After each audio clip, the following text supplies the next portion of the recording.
करो सर करो। Yes, sir. So very good afternoon, everyone. I welcome on behalf of Rajesh Agarwal ji to all the participants, including like Dhamija sir, Saurabh ji, Kohli sir, especially Kapil Goyal ji and R.D. Kakra sir from the Kolkata, and Srivastava ji and others. So today we have the webinar on the topic of issue in the like appeals or the on the appeals and the assessment of the regarding the penny stock and the share application money. So we have the great personality with us, Kapil Goyalji, Advocate Kapil Goyalji. So I welcome again Kapil Goyalji. So he is Thank a you, sir. very dynamic personality, a great speaker for our profession. He has given so many lectures on the various topics, especially for the income tax. So without taking much time, so I hand over to the Kapilji. Kapilji, please start, sir. Thank you, sir.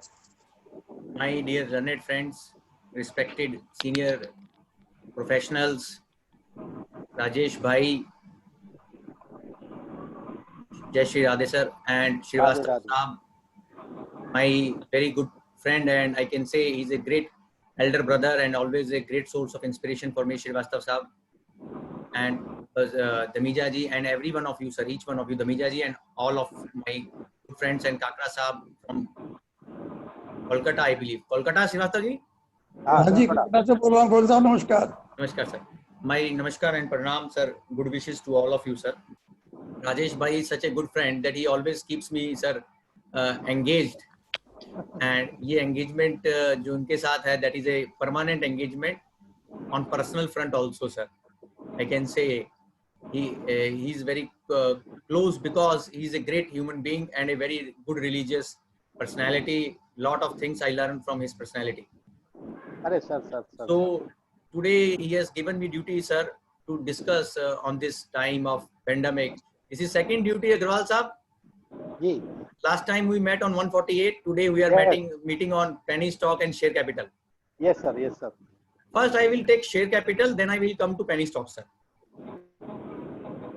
So, so my first point is, sir, regarding before coming to my topic, just I would just summarize, sir, in lighter side before we go deep into the topic, because nowadays Vivad Se Vishwas scheme is already open and lot of taxpayers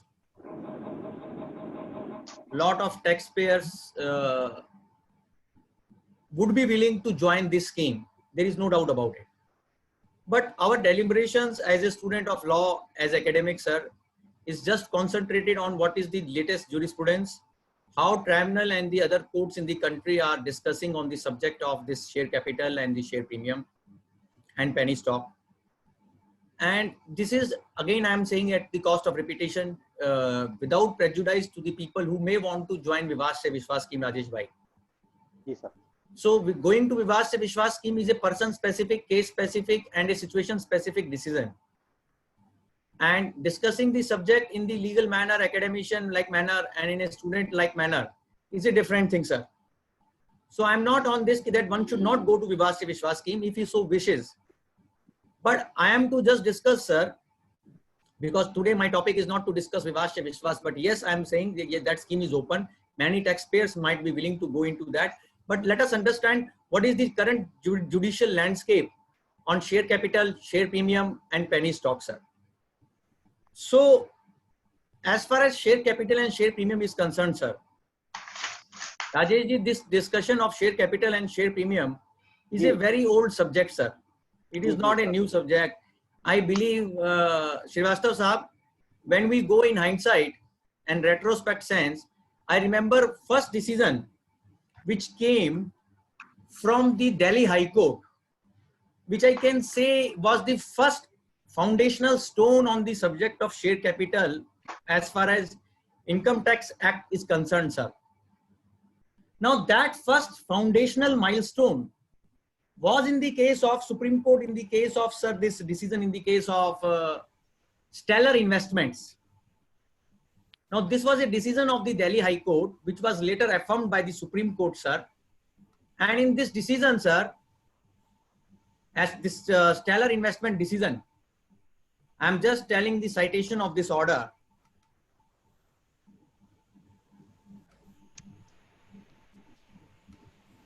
Now this decision of Delhi High Court, sir, in the case of Stellar Investments, 192 ITR 87, 192 ITR पन्ना number 87, later approved by Supreme Court in 251 ITR 263, 251 ITR 163 sir.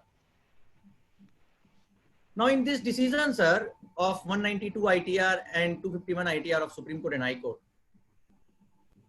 the proposition which came from Delhi High Court in Stellar Investments, later approved by Supreme Court sir, was this that in no circumstance share capital can be added in the hands of the company, and only action can be taken in hands of shareholder even if the share capital is not genuine.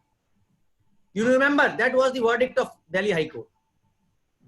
So, and it was with a set of mindset, I believe the judicial mindset for this decision, if I can fathom with great humbleness, sir, the mindset Dhamija ji was that share capital inherently is a capital receipt. Share capital is not a revenue receipt. Share premium is not a revenue receipt. Share capital is a capital receipt. Even today, the character of the share capital as revenue receipt, I believe, has not changed.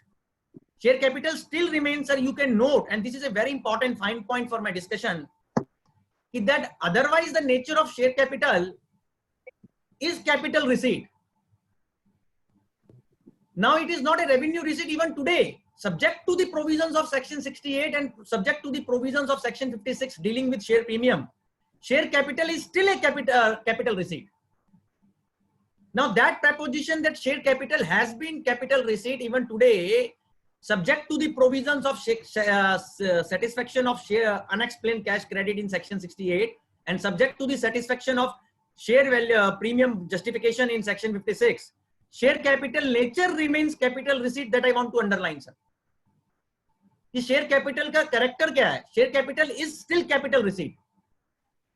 And that decision, my friends can note, I am telling is a very important decision on this subject, where Bombay High Court has taken lot of pains in the case of the celebrated case of landmark case of Vodafone. 10 अक्टूबर 2014 का फैसला है, sir. It's a landmark decision. Where Bombay High Court in 10th October 2014 decision was dealing with share premium received from non-resident, and even after considering provision of section 56 subsection 2 clause 7b, Bombay High Court said that but for 56 to 7b share premium even today is capital receipt. Because nature of share capital and share premium inherently is capital receipt. That is first thing to be understand. And that Bombay High Court has very clearly held in case of Vodafone. It's a very landmark order, where lot of very huge amount of share premiums came from various non-resident shareholders to Vodafone. And Bombay High Court said that when one share premium received from non-resident cannot be taxed even in present section 56, then it cannot be taxed in transfer pricing chapter otherwise, which is a computation chapter, mechanism chapter. So Bombay High Court decision is a very important decision. Why I am saying it's a fundamental point is that any receipt which is a capital receipt, unless specifically told to be taxable, cannot be made taxable, sir. So character of share capital and share premium is clearly capital receipt.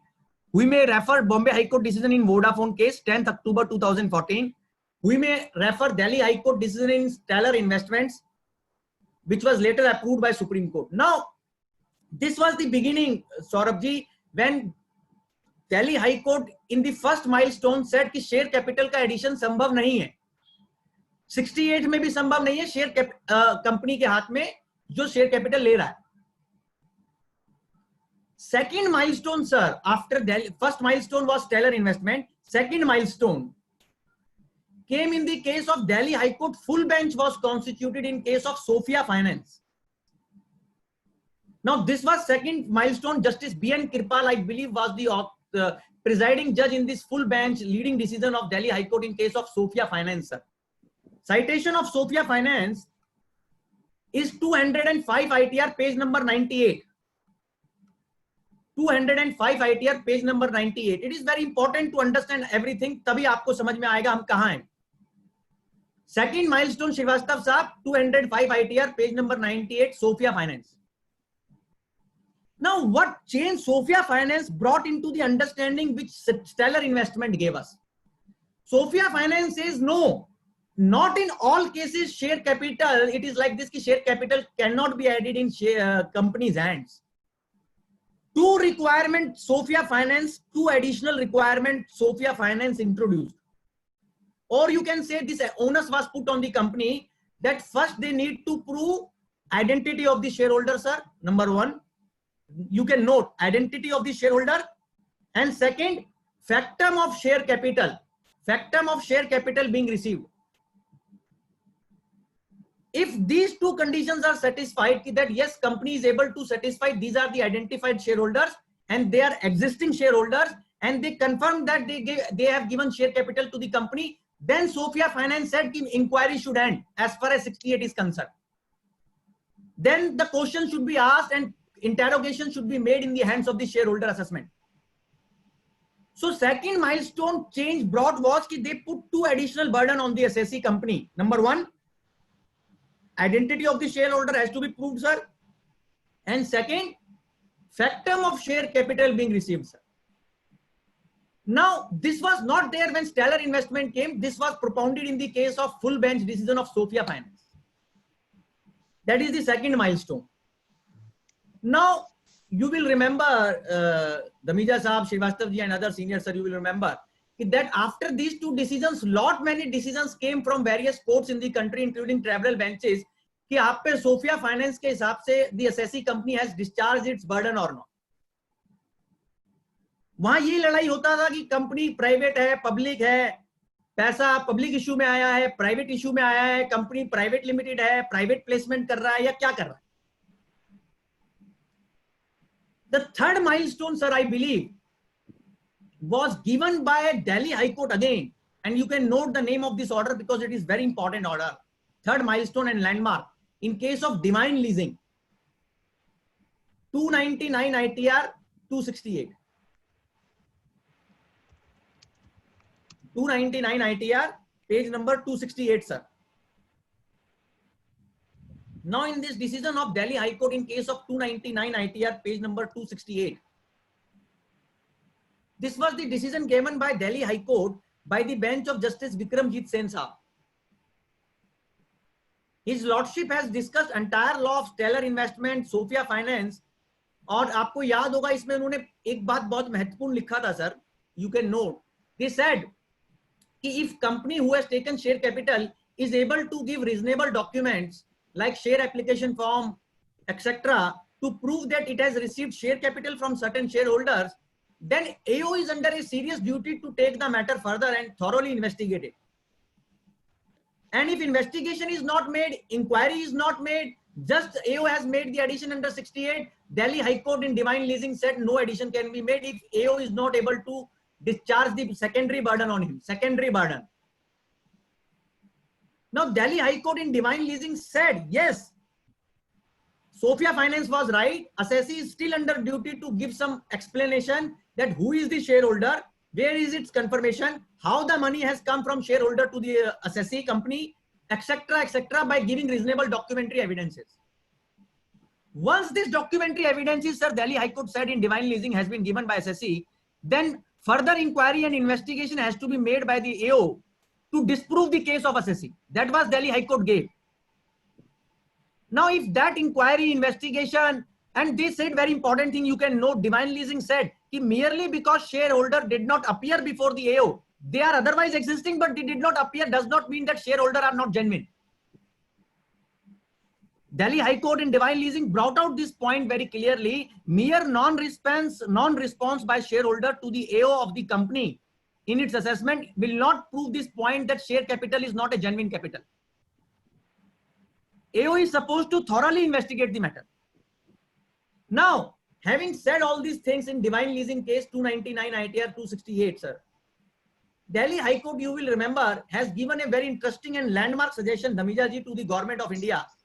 कि साहब, we find that there is menace of share capital. इसको ऐसे रोका जा सकता है कि you brought some amendments in the Income Tax Act. If some share capital is lying unowned share capital is lying with the company, then it can be forfeited, or it can be claimed by the government. There was a suggestion given by Justice Vikramjit Sen in the case of Divine Leasing. You can note it. To stop this menace of share capital, some suggestions were given by Delhi High Court to government of the day. How this share capital subject can be tackled by a particular amendment in IT Act, Income Tax Act. That suggestion is contained in the order of 299 ITR 268. So first milestone Stellar, second milestone Sophia Finance, third milestone Divine Leasing. Fourth milestone you can note, sir, and very important milestone, Supreme Court decision came on this Divine Leasing case. एक supreme court का फैसला आता है sir in case of lovely exports, Kakra साहब, lovely exports 216 CTR page number 195, 216 CTR page number 195. The bench presided by honourable justice late justice Kapadia साहब, late honourable justice Kapadia साहब, the past chief justice of the country. The supreme court of India, sir, dismissing the SLP of the income tax department in this lovely export case. Divine Leasing was also a tagged matter. The citation is 216 CTR 195, 216 CTR 195. Supreme Court dismissed the SLP, but with a very speaking order. Saurabh ji, they wrote a line. Can share capital be added in 68? Supreme Court says even if shareholders are bogus, no addition can be made in the hands of company. And mind it, Lovely Export was a case of a private limited company. If you see the citation, Lovely Exports Private Limited is the name of the case. Lovely Exports Private Limited, not Public Limited.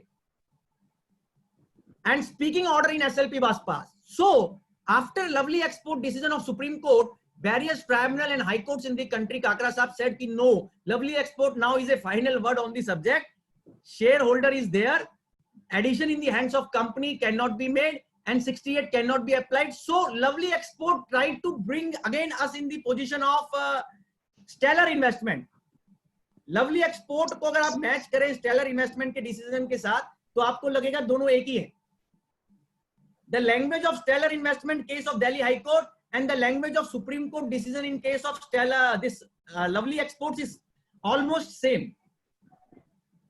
So fourth milestone was Lovely Exports. And we got some kind of stability, sir. Yes, now addition will not be made and 68 cannot be applied like this. Fifth milestone, sir. Now you see how many ups and downs have come in this subject. Fifth milestone was added by Delhi High Court, sir.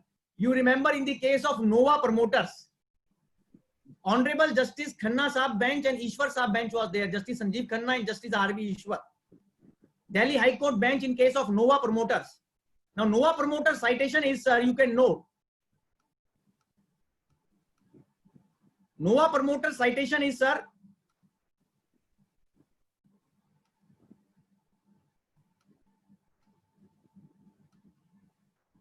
(342) ITR 169, 342 ITR 169. It is a very important order again. 342 ITR, sir, 169. Now, what change Nova Promoters Dhamija ji brought? Nova Promoters said कि साहब Lovely Exports cannot be applied blindly in all the facts. And if this is a case that in Nova Promoters, what was the fact? That some Rajan Jassal and Mukesh Gupta statements were there, and that statement was recorded by the investigation wing. And in those statements, these two people, Mr. Jassal and Mr. Gupta, have confessed that they are into the business of some providing accommodation entries. And that statement of these two people, as Delhi High Court order conveys, were recorded by investigation wing, and that statement was subject matter of 148 reopening. Later, that statement was made available to the assessing officer in the assessment proceedings also, and assessing officer made available the statement of Rajan Jassal and this Mukesh Gupta to the assessee also for confrontation. So in nutshell, you can take Nova Promoter was a case of section 148. There were particular statements of two gentlemen, which was not only recorded by the investigation wing, but was duly available with the AO, and AO made it available to the assessee, taxpayer, jiska case tha Nova Promoter ka. Now in the assessment of Nova Promoter, when all this material, that is the statement of these two people, were confronted to the assessee, assessee gave lot of evidences like share application form, confirmation, affidavit also they gave. Now this is very important, affidavit and bank statement, etc. Now, what happened, sir? Very curiously, Delhi High Court said ki saab, ki taking share application money, sir, by banking channel, and giving these documents like share application form, that company from whom share capital has come, it's an incorporated company. Delhi High Court says all these documents are neutral documents. Now, concept of neutral document is there. They say some documents like PAN, incorporation certificate, banking channel payment or receipt is a neutral thing. That is what Honorable Justice Ishwar Saab observed in the case of Nova Promoter, sir. But at the same time, he said, yes, if assessee gave all the evidences which he has in his possession, an assessing officer remains seated with folded hands. Now you please note this point. He said in Nova Promoter, Justice Ishwar, कि साहब अगर कोई inquiry एओ साहब नहीं करते हैं sir और बिना इंक्वायरी करे सेक्शन 68 में एडिशन कर देते हैं, then that addition will not at all be valid. That will be governed by Lovely Exports. But yes, in this case, Nova Promoter, they say no, Lovely Exports will not apply because of the simple reason. Saurabh ji, AO made inquiries. AO made inquiries and proved that the evidence is given by the assessee is not right. And what inquiry he made? He sent various letters, summons, etc. to the shareholders of this company, Nova Promoters, where no response was received from the shareholders. You please note this finding. There was no response from the shareholder of Nova Promoter in the facts of Nova Promoters. The judge took this very negatively. Why these shareholders are not coming with their replies and response when some inquiry letters are sent to them? So no response, no proper response to the inquiries of the AO in the assessment of Nova Promoters was one of the very important reasons for the Honorable Delhi High Court to say that at one side there is lot of particular material. Now please note the second finding also. उन्होंने कहा कि साहब नोवा promoter में कि बहुत सारा material एओ के पास है, इन्वेस्टिगेशन विंग ने जो भेजा है, like statements of this people, एक तरफ जो एओ ने एसएससी को कन्फ्रंट किए. Now please note this finding of fact. There was a case where lot of material was not only available to the AO provided by investigation wing, but same was confronted to the SSE at right time. अगर ये confrontation नहीं होता है तो क्या आप नोवा promoter के judgement की सहायता ले पाएंगे? Answer is no. तो जहां इंक्वायरी ही नहीं हुई है और जहां कोई मटेरियल एओ के पास धमीजा जी है, काकरा जी, और वो मटेरियल एओ एसएससी को दिखाता ही नहीं है, वहां नोवा प्रमोटर भी एओ का संकट मोचन नहीं हो पाएगा. That is what Honorable Court, Delhi High Court, bench of Justice Khanna Sahab and Justice R.V. Ishwar Sahab propounded in leading case of Nova Promoters, which we all new department started applying like a blank check. हर एक case में site करने लग गए.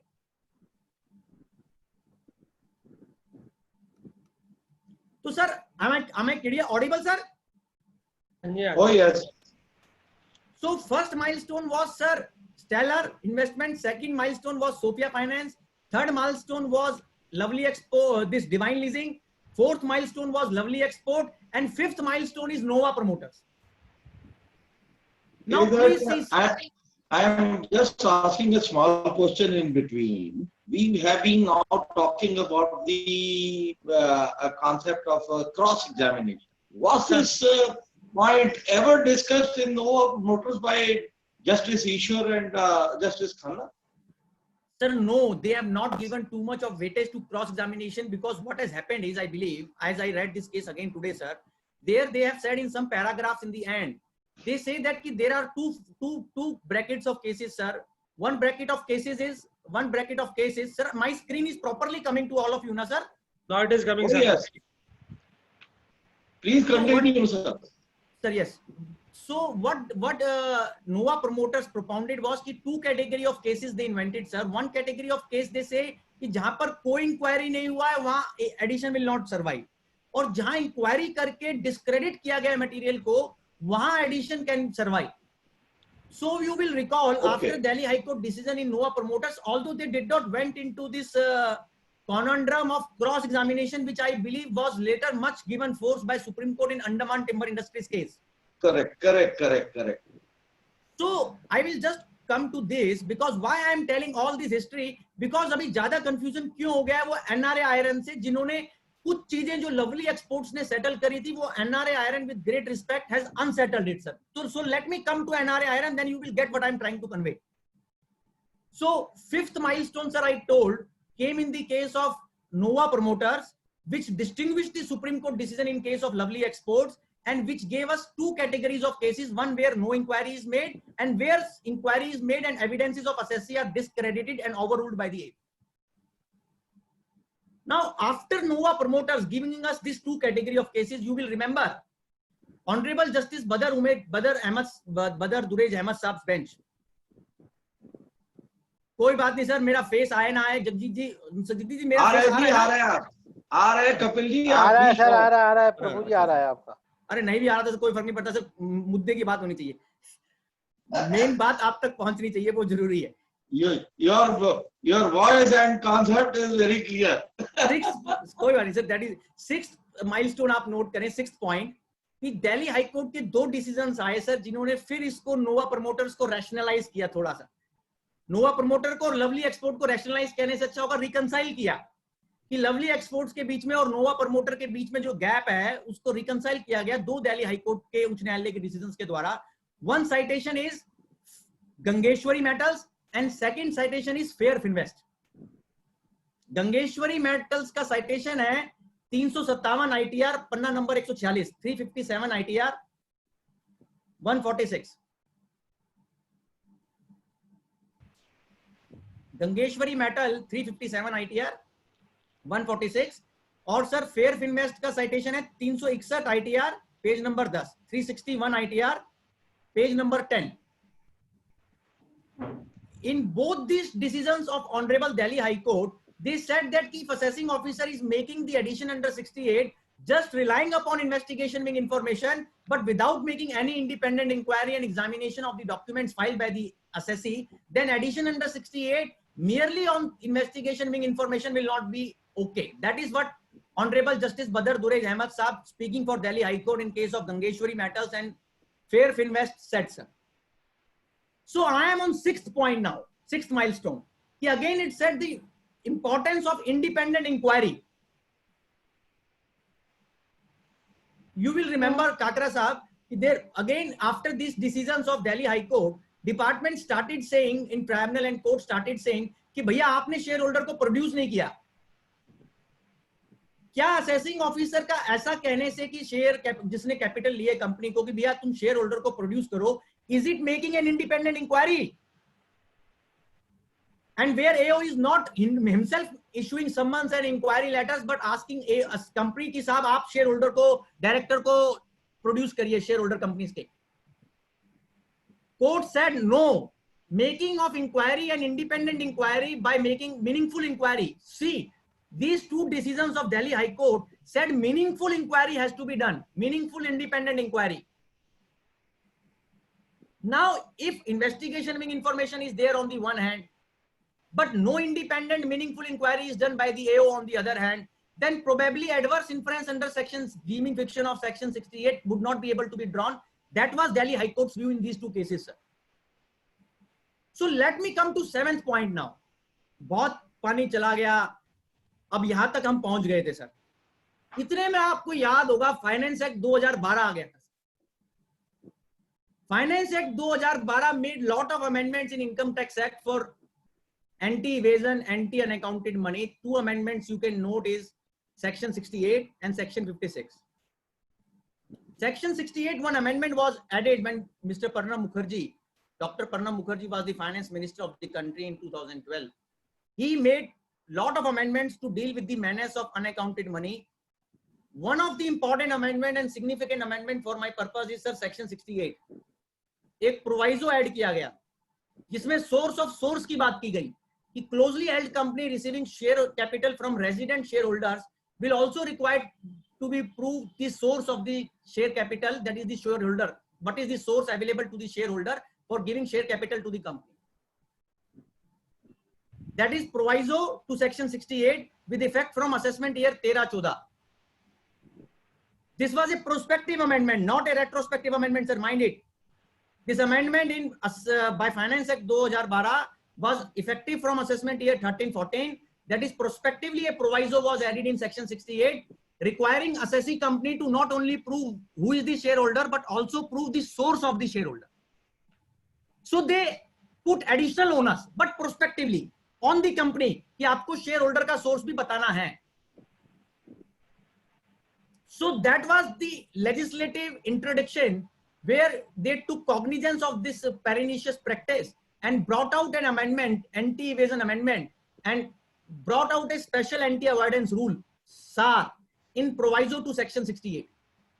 Now this special anti-avoidance rule, section 68, you can note this was applicable from assessment year 13-14, applicable to closely held companies, applicable to the share capital from resident shareholders, not from non-resident shareholders.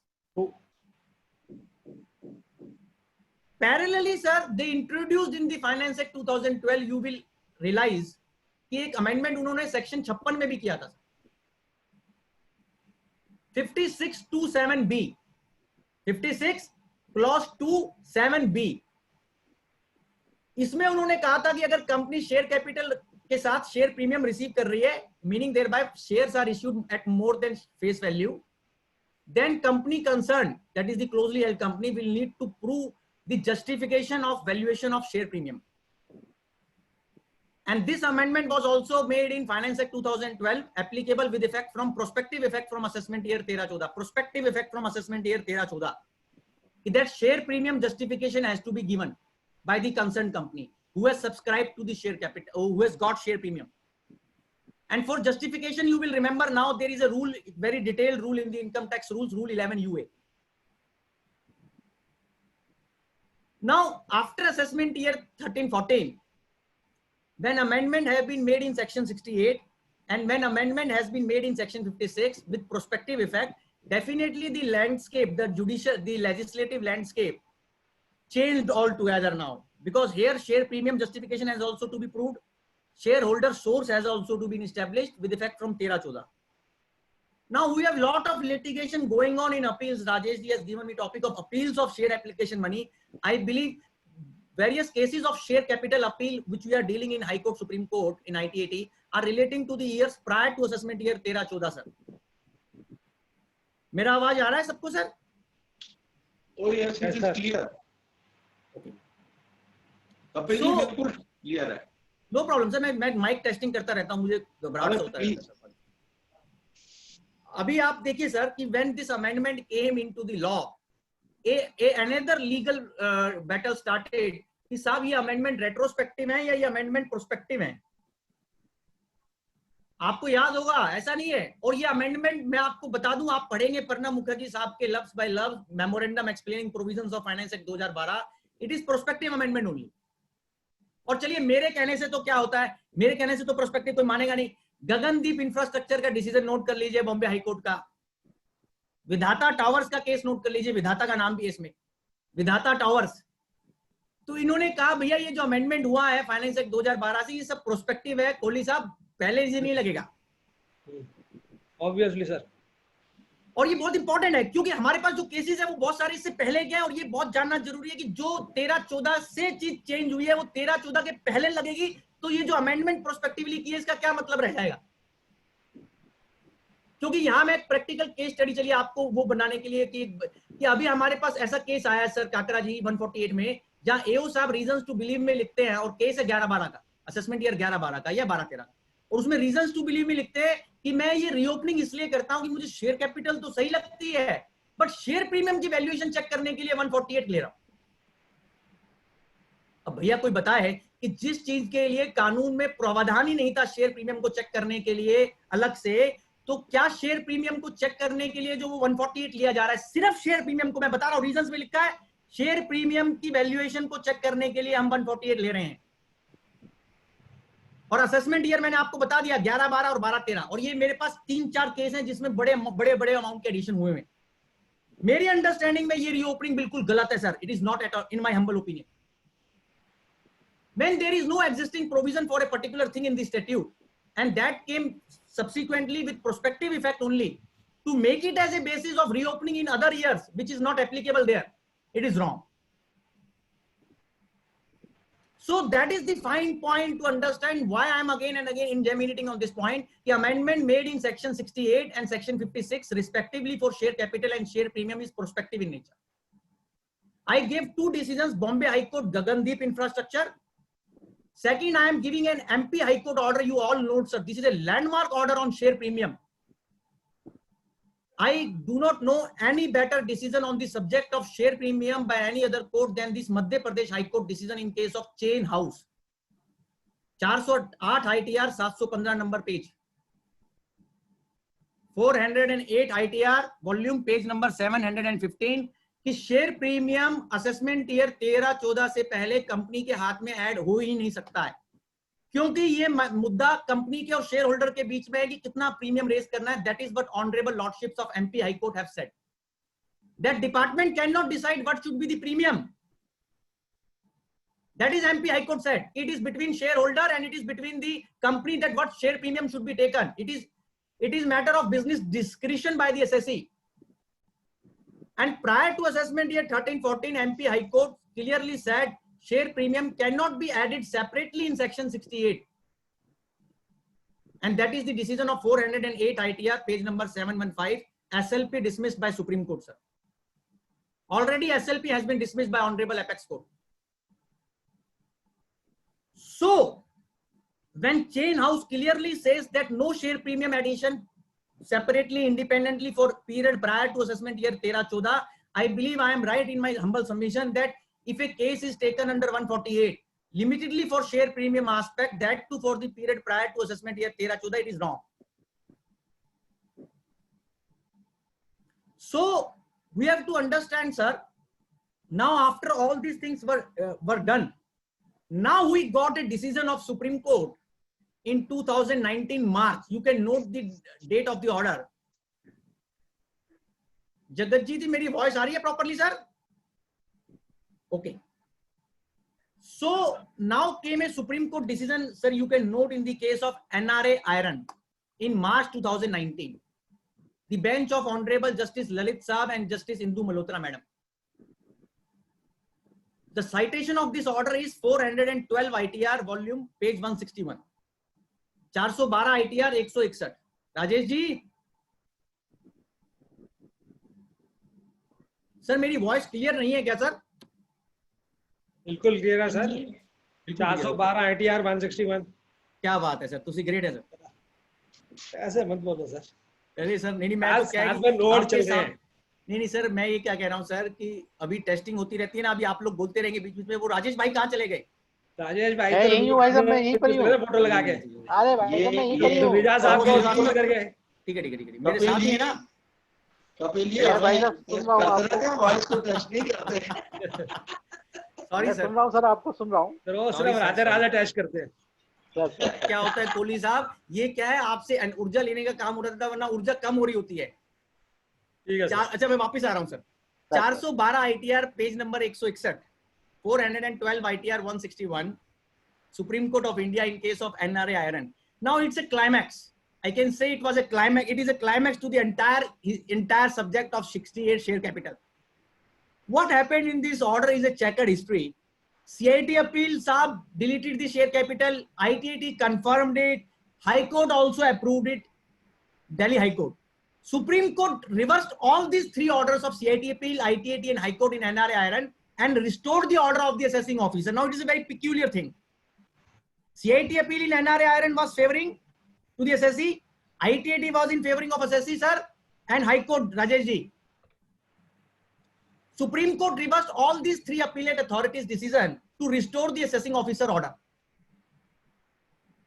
What happened so big that Supreme Court on a factual matter overturned the findings of three authorities, and when the assessee was not present before it. It's a kind of an ex parte order, I'm telling you. Here assessee was not there before Supreme Court. It's a very interesting thing. Assessee remained absent here. So in this order of Justice Lalit, Honorable Justice U. Lalit Saab and Honorable Justice Indu Malhotra, madam, the Supreme Court found very interestingly, sir, this is a case of a company where share capital which has come to this company is from some Kolkata based companies, and the companies are some nondescript paper companies and shell companies. Why this finding has been given by the Honorable Apex Court? They were primarily influenced by the assessing officer's detailed inquiry. You can note a paragraph number in this order, para 13 of NRA Iron, 412 ITR, where Supreme Court mentioned that in this case, AO has made very detailed inquiries, has deputed inspectors also, has found out these companies are not existing, Kakra Sahab. This is a clear finding of the Supreme Court that AO has proved these companies are not existing, and AO has made lot of detailed, elaborate and extensive inquiries. Another finding of fact which Supreme Court has given importance is that these companies from whom share capital has come, they have shown meager income.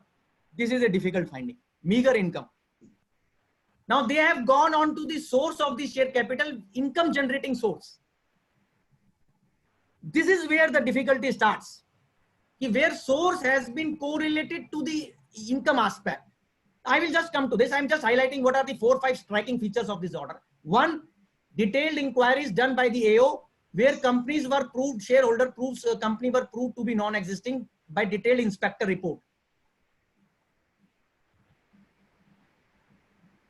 Second, Rajesh ji, in this case, meager income of the shareholder is emphasized. Third aspect, sir.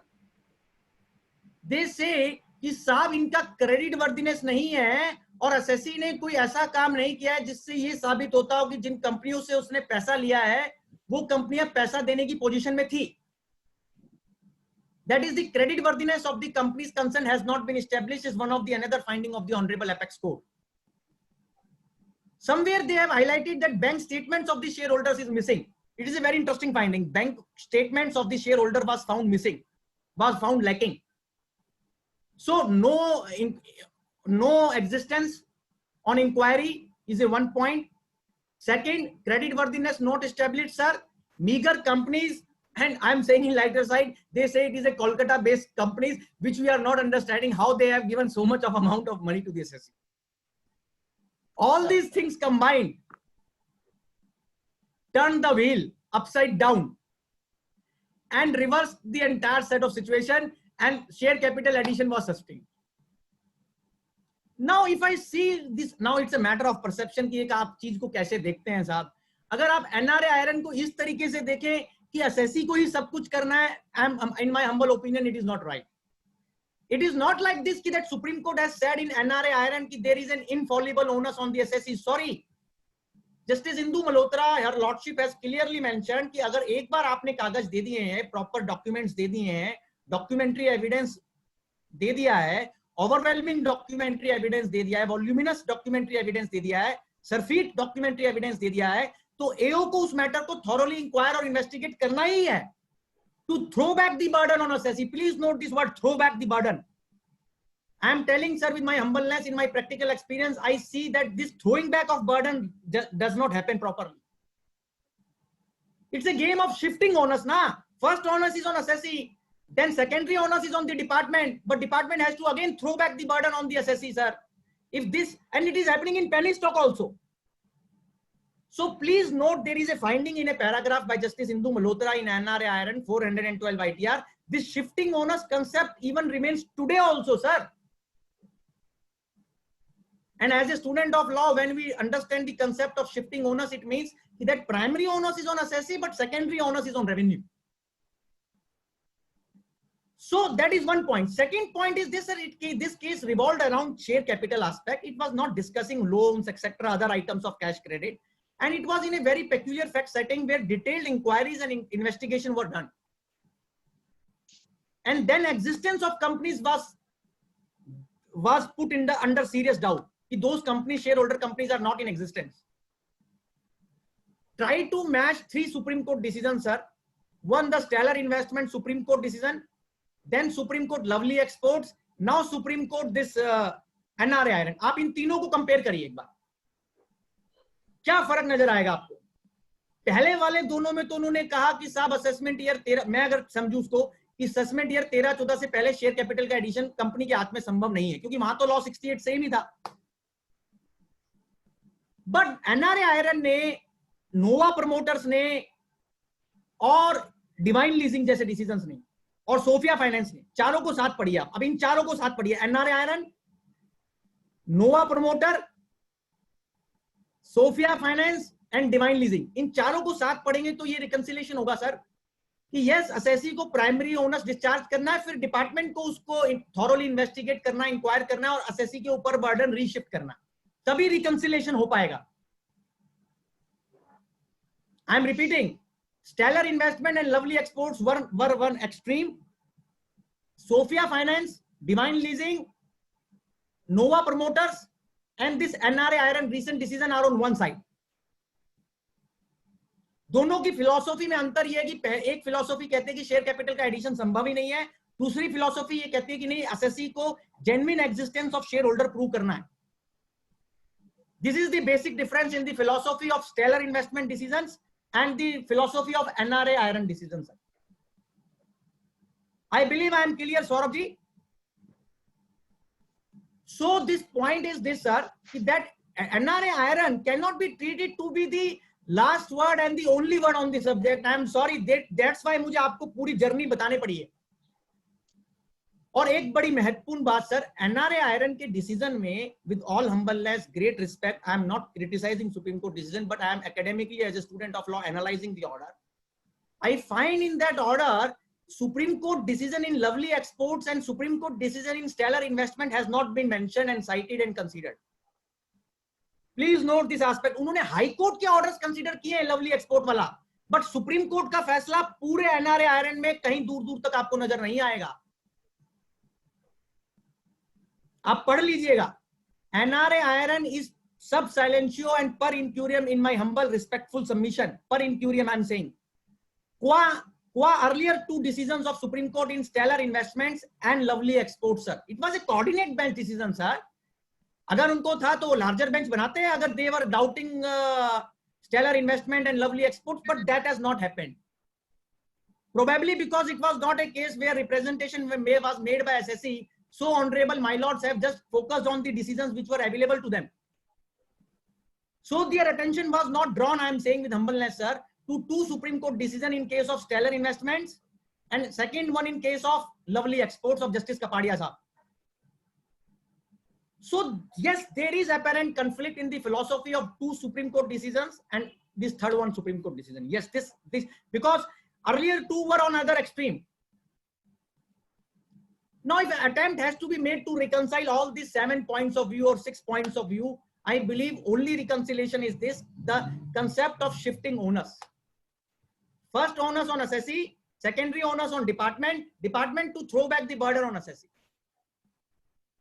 I argued one case, sir, you can note, this is again a very important decision applied by various benches in the country, in Bombay especially. Himachal Fibers Limited is a case argued by me.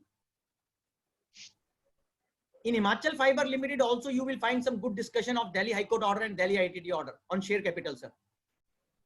So all these 7 milestones, I can summarize humbly like this. The first hand burden is on assessee, secondary burden is on department. Department after making meaningful independent inquiry is to throw back the burden on the assessee and simply relying upon pre-existing investigation information, addition under 68 Kohli Saab cannot be made. And you now come to practical case studies.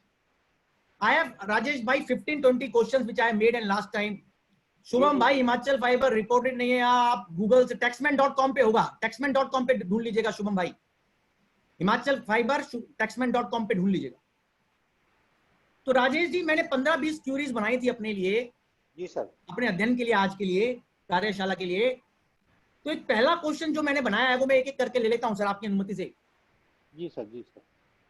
पहला decision question ये है sir, whether in post NRA capital decision all share capital which is suspect, right Shubham ji, I told taxman.com पे, thank you. 98 लिख लीजिए सर, Himachal Fibre का citation 98 taxman.com 172, Shubham ji बता रहे हैं.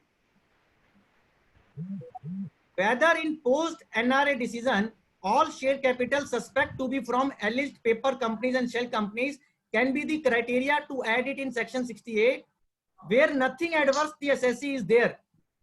That is, the share capital is generated from assessee company and assessee has given, and following factors are available in the case. Number 1, no cash deposit in the bank account of shareholder. Sir, आप note कर सकते हैं, no cash deposit in bank account of shareholder. Number 1, investment schedule जो shareholder का है उसमें company का नाम आ रहा है. ये बहुत इंपॉर्टेंट फीचर्स हैं सारे. No cash deposit, investment schedule of share holder, company contains assessee name, no adverse material like investigation report और any adverse statement brought on record by the department. Third, और सबसे इंपॉर्टेंट सर, शेयर होल्डर जिससे आपके पास पैसा है, विभाग उसको आज भी असेस कर रहा है और वो आज भी रिटर्न फाइल करता है. That is share holder is duly assessed to tax and filing regular ITRs. Point number 4. Point number 5, no material that share holder is not existing. अब ये 5 फैक्टर को अगर मैं कंबाइन करूं, number 1, no cash deposit prior to share capital a in the bank account of share holder. Number 2, investment schedule of balance sheet of shareholder company contains the name of assessee investor company. Number 3, no adverse material brought on record and confronted to the assessee by the AO in the assessment. Number 4, shareholder is assessed to tax. Srivastava साहब, 5वां, no material is there that shareholder is a non-existing company. अब इन 5 को आप एक साथ रखिए और एक तरफ रखिए डिपार्टमेंट का अपना चार्ज कि भैया हमारे रिकॉर्ड में जो शेल कंपनीज का एक बहुत बड़ा डाटाबेस है उसमें ये कंपनी आती है, तो कितना असेसी का केस स्ट्रांग है सर। और मैं असेसमेंट ईयर 13-14 से पहले हूं, उसके बाद नहीं हूं। मैं रिपीट करूं, क्लियर हूं सर? वरना बिल्कुल केस स्टडी इसमें सब आ जाएगा। अभी 5 आईटीटी के डिसीजन आपको लिखवा रहा हूं, जनवरी, फरवरी, मार्च के। थोड़ा ध्यान से चलिएगा मेरे साथ। इसमें आपको पूरी आज तक की एनआरए की जो 7 जजमेंट की बायोग्राफी मिल जाएगी और ऑटोबायोग्राफी सर। मैंने बड़ी मेहनत से निकाले हैं सर, इसलिए आपको रिक्वेस्ट करूंगा आप सब लिख जरूर ले। और जहां मैं मिस कर दूं मुझे दोबारा बोल दीजिए, गोयल साहब दोबारा बताइए, मैं दोबारा बताऊंगा। पहला डिसीजन सर, अहमदाबाद आईटीआई, और ये मेरे पहले केस स्टडी पे है, उसका उत्तर तब दूंगा जब ये सारे डिसीजन आपको लिखा देता हूं। अहमदाबाद आईटीआई का डिसीजन है सर, 3 मार्च 2020 की तारीख का ऑर्डर है, 3 मार्च 2020। केस का नाम है सर डीजे होता है, जो शादियों में डीजे होता है, DJ stock broking private limited. समझ में आने के लिए, DJ stock broking private limited. Kohli साहब ठीक है? हाँ जी सर, ठीक है बिल्कुल। DJ stock broking private limited, 3 मार्च 2020, ITI number 313/2017, ITI number 313/2017 sir. इसके पैराग्राफ नंबर आपको जो मदद करेंगे, जो हम डिस्कशन कर रहे हैं अभी इस समय, वो पैराग्राफ नंबर जहां एनआरए आयरन सब डिस्कस्ड है, पैरा 13 और पैरा 14 और पैरा 15 सर। पैरा 13, 14, 15 से 16 तक।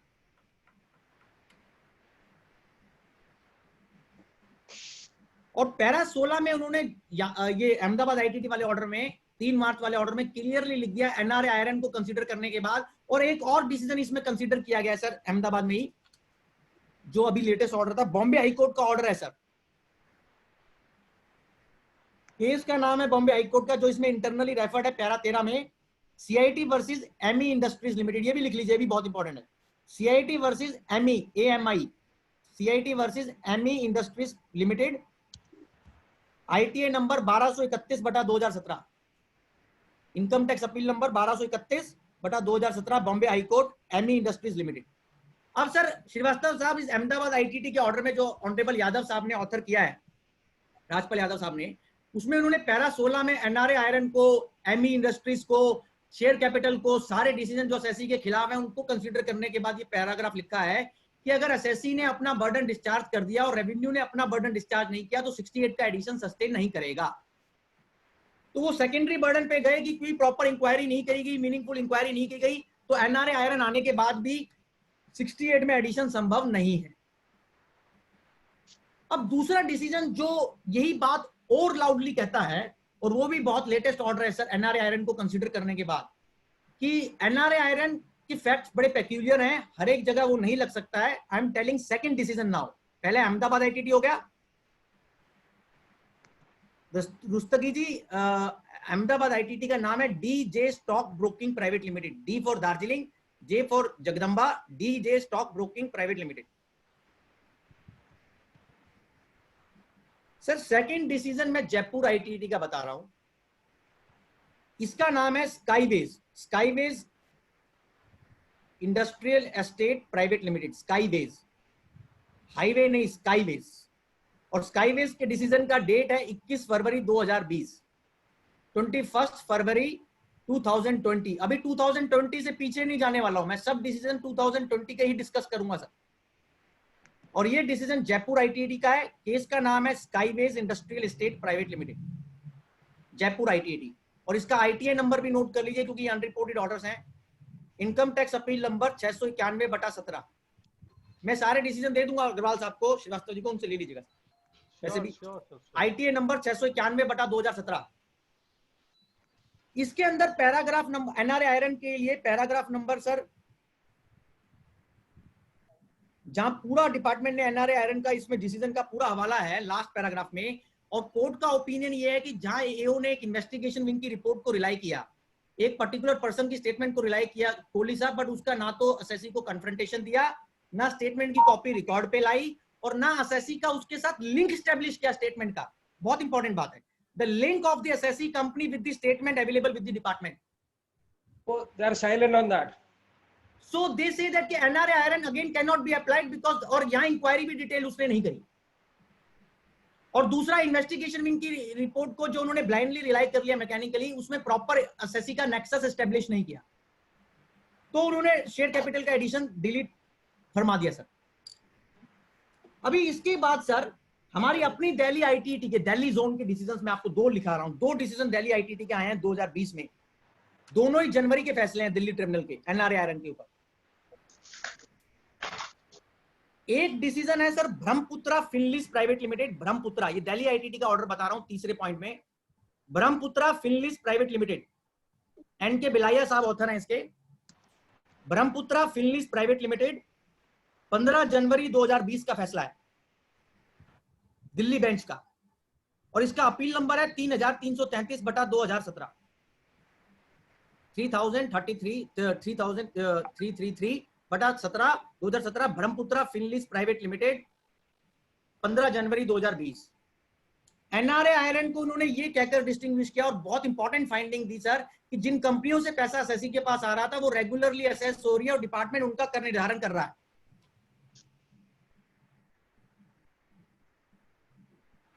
Now please understand that all these judgments which are coming from the tribunal distinguishing NRA iron, they are saying that the NRA iron has its own peculiar fact setting, it cannot be applied just like it.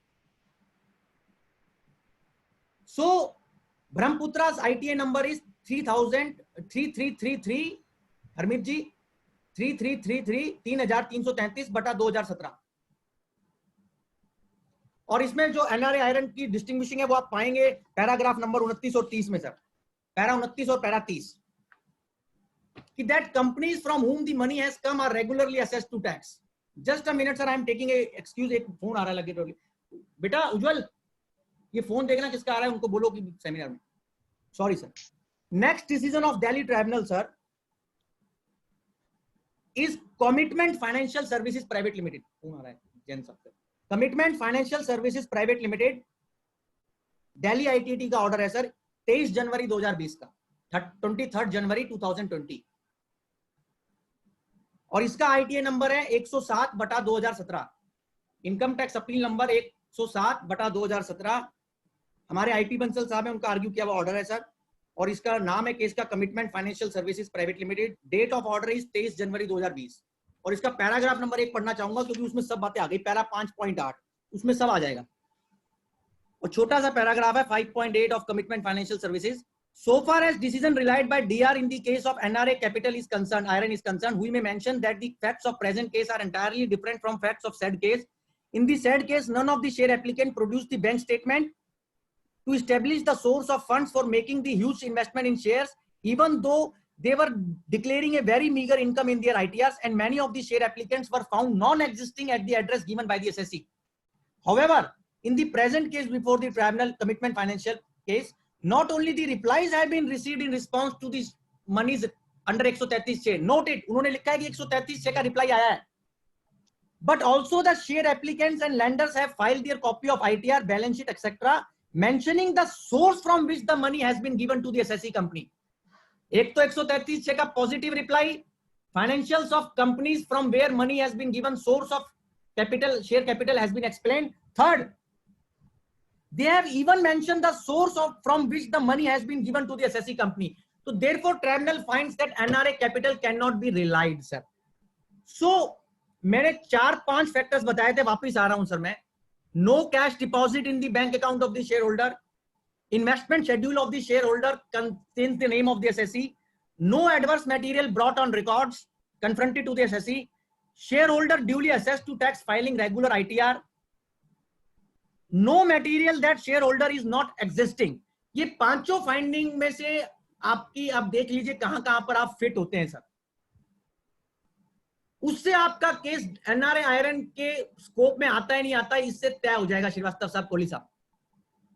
और इसीलिए मेरे को ये सारे decisions आपको बताने पड़े ITAT के। ऐसा नहीं है कि हमारी एक IT, Delhi ITAT, Jaipur ITAT, सारी आईटीएटी एनआरए आयरन को डिस्टिंग्विश कर चुकी है। एक रह गया, वो भी लिख लीजिए, बॉम्बे आईटीटी का ऑर्डर आया अभी मार्च में, वो भी लिखा देता हूं, उसमें एनआरए आयरन को बहुत डिटेल में डिस्टिंग्विश किया है उन्होंने।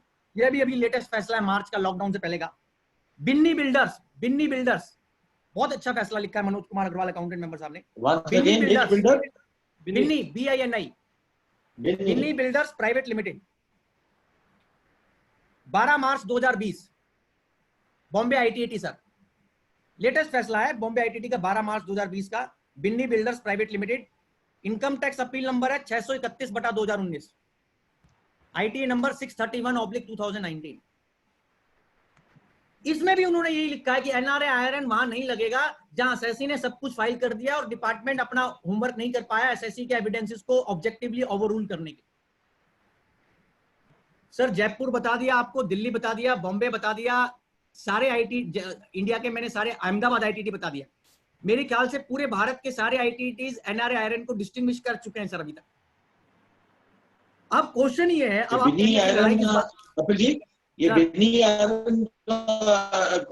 आपने सॉरी क्या बोल रहे हैं सर, आवाज नहीं आ रही। आईटीटी में किन्होंने लिखवाया, बिन्नी आयरन किन्होंने ऑर्डर डिक्टेट करवाया? Manoj Kumar Agrawal accountant member. हाँ मनोज, और ये कमिटमेंट कौन कमिटमेंट? सुधांशु श्रीवास्तव साहब। अच्छा सुधांशु जी, ठीक। सर कहने का मतलब है जज की बात नहीं है, क्वेश्चन ये है कि सिद्धांत के ऊपर, फर्स्ट प्रिंसिपल के ऊपर, लीगल प्रिंसिपल के ऊपर, रूडिमेंट्री प्रिंसिपल के ऊपर, एलिमेंट्री प्रिंसिपल के ऊपर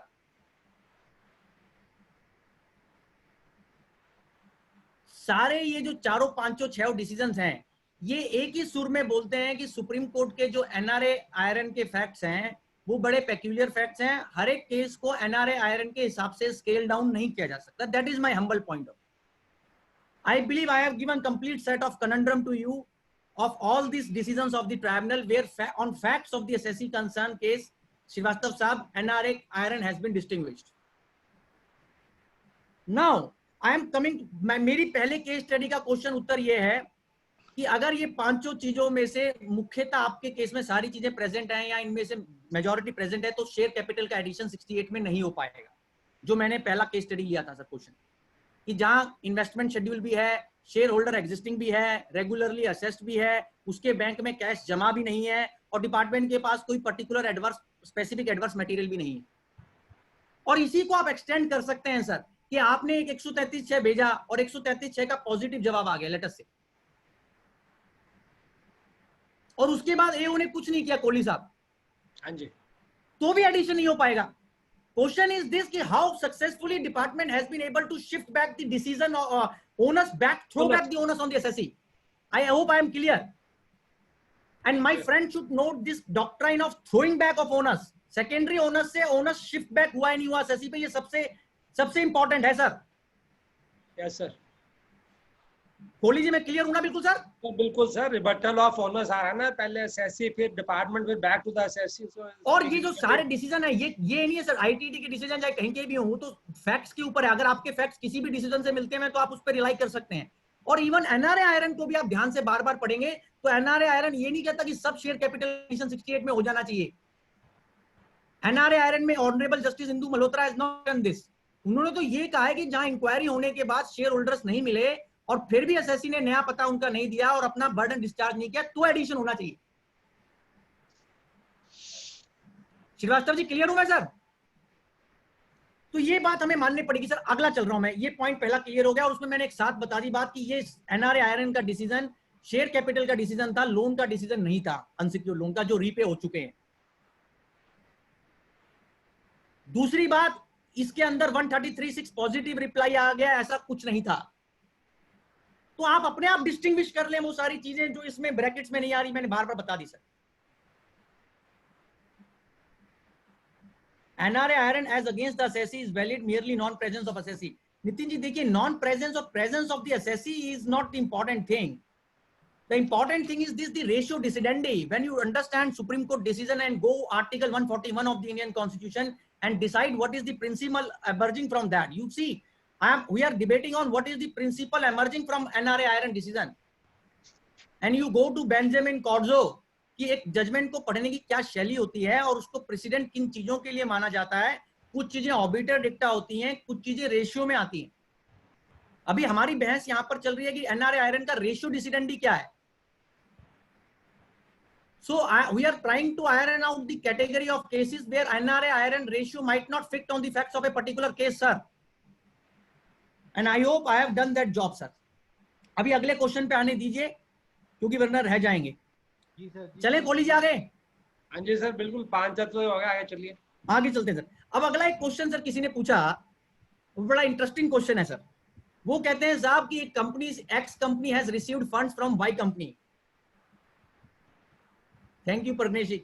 x company has received money from Y company. और राजेश जी आप भी ध्यान से सुनिएगा, ये आपके लिए भी इंपॉर्टेंट है. एक हमारी डिस्कशन हुई थी शायद कि एक्स कंपनी ने जो पैसा वाई कंपनी से लिया, धमीजा जी, वाई कंपनी के हाथ में वो जो पैसा उसने दिया उसका एडिशन एओ साहब ने कर दिया उसके असेसमेंट में, ये कहकर कि ये अनएक्सप्लेन इन्वेस्टमेंट है.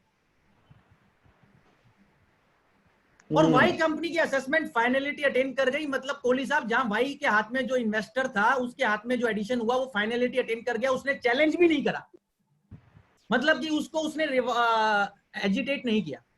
अभी इन्वेस्टिंग कंपनी जो है जिसके पास पैसा आया डिपार्टमेंट, उसके हाथ में भी 68 लगा दिया. तो उस कंपनी को पता था कि इन्वेस्टर कंपनी के हाथ में भैया एडिशन हो चुका है, और क्योंकि उसके पास लॉसेस होंगे एक्सेट्रा एक्सेट्रा कुछ भी होगा तो उस पर टैक्स लायबिलिटी नहीं आ रही होगी, तो उसने चैलेंज नहीं किया. अब इन्वेस्टिंग कंपनी का दलील ये है काकरा जी कि साहब, when the same money has already been treated as unexplained in the hands of the investor, can 68 be still applied in the hand of investing company? I am repeating my question. When addition has been made in the hand of investor company as unexplained money, can the same money which has gone to investing company, can still addition be made in the hand of the investing company or not? And investor company, I am again repeating, proceedings have attained finality. वो addition जो हुआ था वो final हो गया. Sir इस पे decision निकाला है, बहुत सारे ऑर्डर नहीं है पर आपके प्रैक्टिकली बड़ा हेल्प करेगा. एक बेंगलोर बेंच का अभी लेटेस्ट फैसला आया है सर, जिन्होंने कहा है कि इन्वेस्टिंग कंपनी के हाथ में एडिशन डिलीट कर दिया है, जहां इन्वेस्टर कंपनी के हाथ में डिपार्टमेंट ने एडिशन कर रखा था और वो फाइनल हो गया. The name of Bangalore ITAT decision is Khyati steel industries private limited. Khyati, KHAYATI, Khyati steel industries private limited. 7 जनवरी 2020, 7 जनवरी 2020, Bangalore bench of ITAT. Garodia साहब is the author, A.K. Garodia साहब. बेंगलोर बेंच ऑफ आईटीएटी 7 जनवरी 2020. और इसका अपील नंबर है सर 3258 बटा 2018, 3258/2018, 3258 बटा 2018. इसके एक पैराग्राफ में सर इन्होंने ये बात बड़ी अच्छे से लिखी है जज साहब ने, मेंबर साहब ने, कि साहब अगर इन्वेस्टर कंपनी के हाथ में एडिशन हो गया तो इन्वेस्टिंग कंपनी के हाथ में एडिशन नहीं हो सकता. और इसमें भी एनआरए आयरन को उन्होंने डिस्टिंग्विश किया, ये भी एक अच्छा ऑर्डर है एनआरए आयरन के पॉइंट ऑफ व्यू से, बट इसमें मेन पॉइंट वो इन्वेस्टर कंपनी और इन्वेस्टिंग कंपनी वाला है.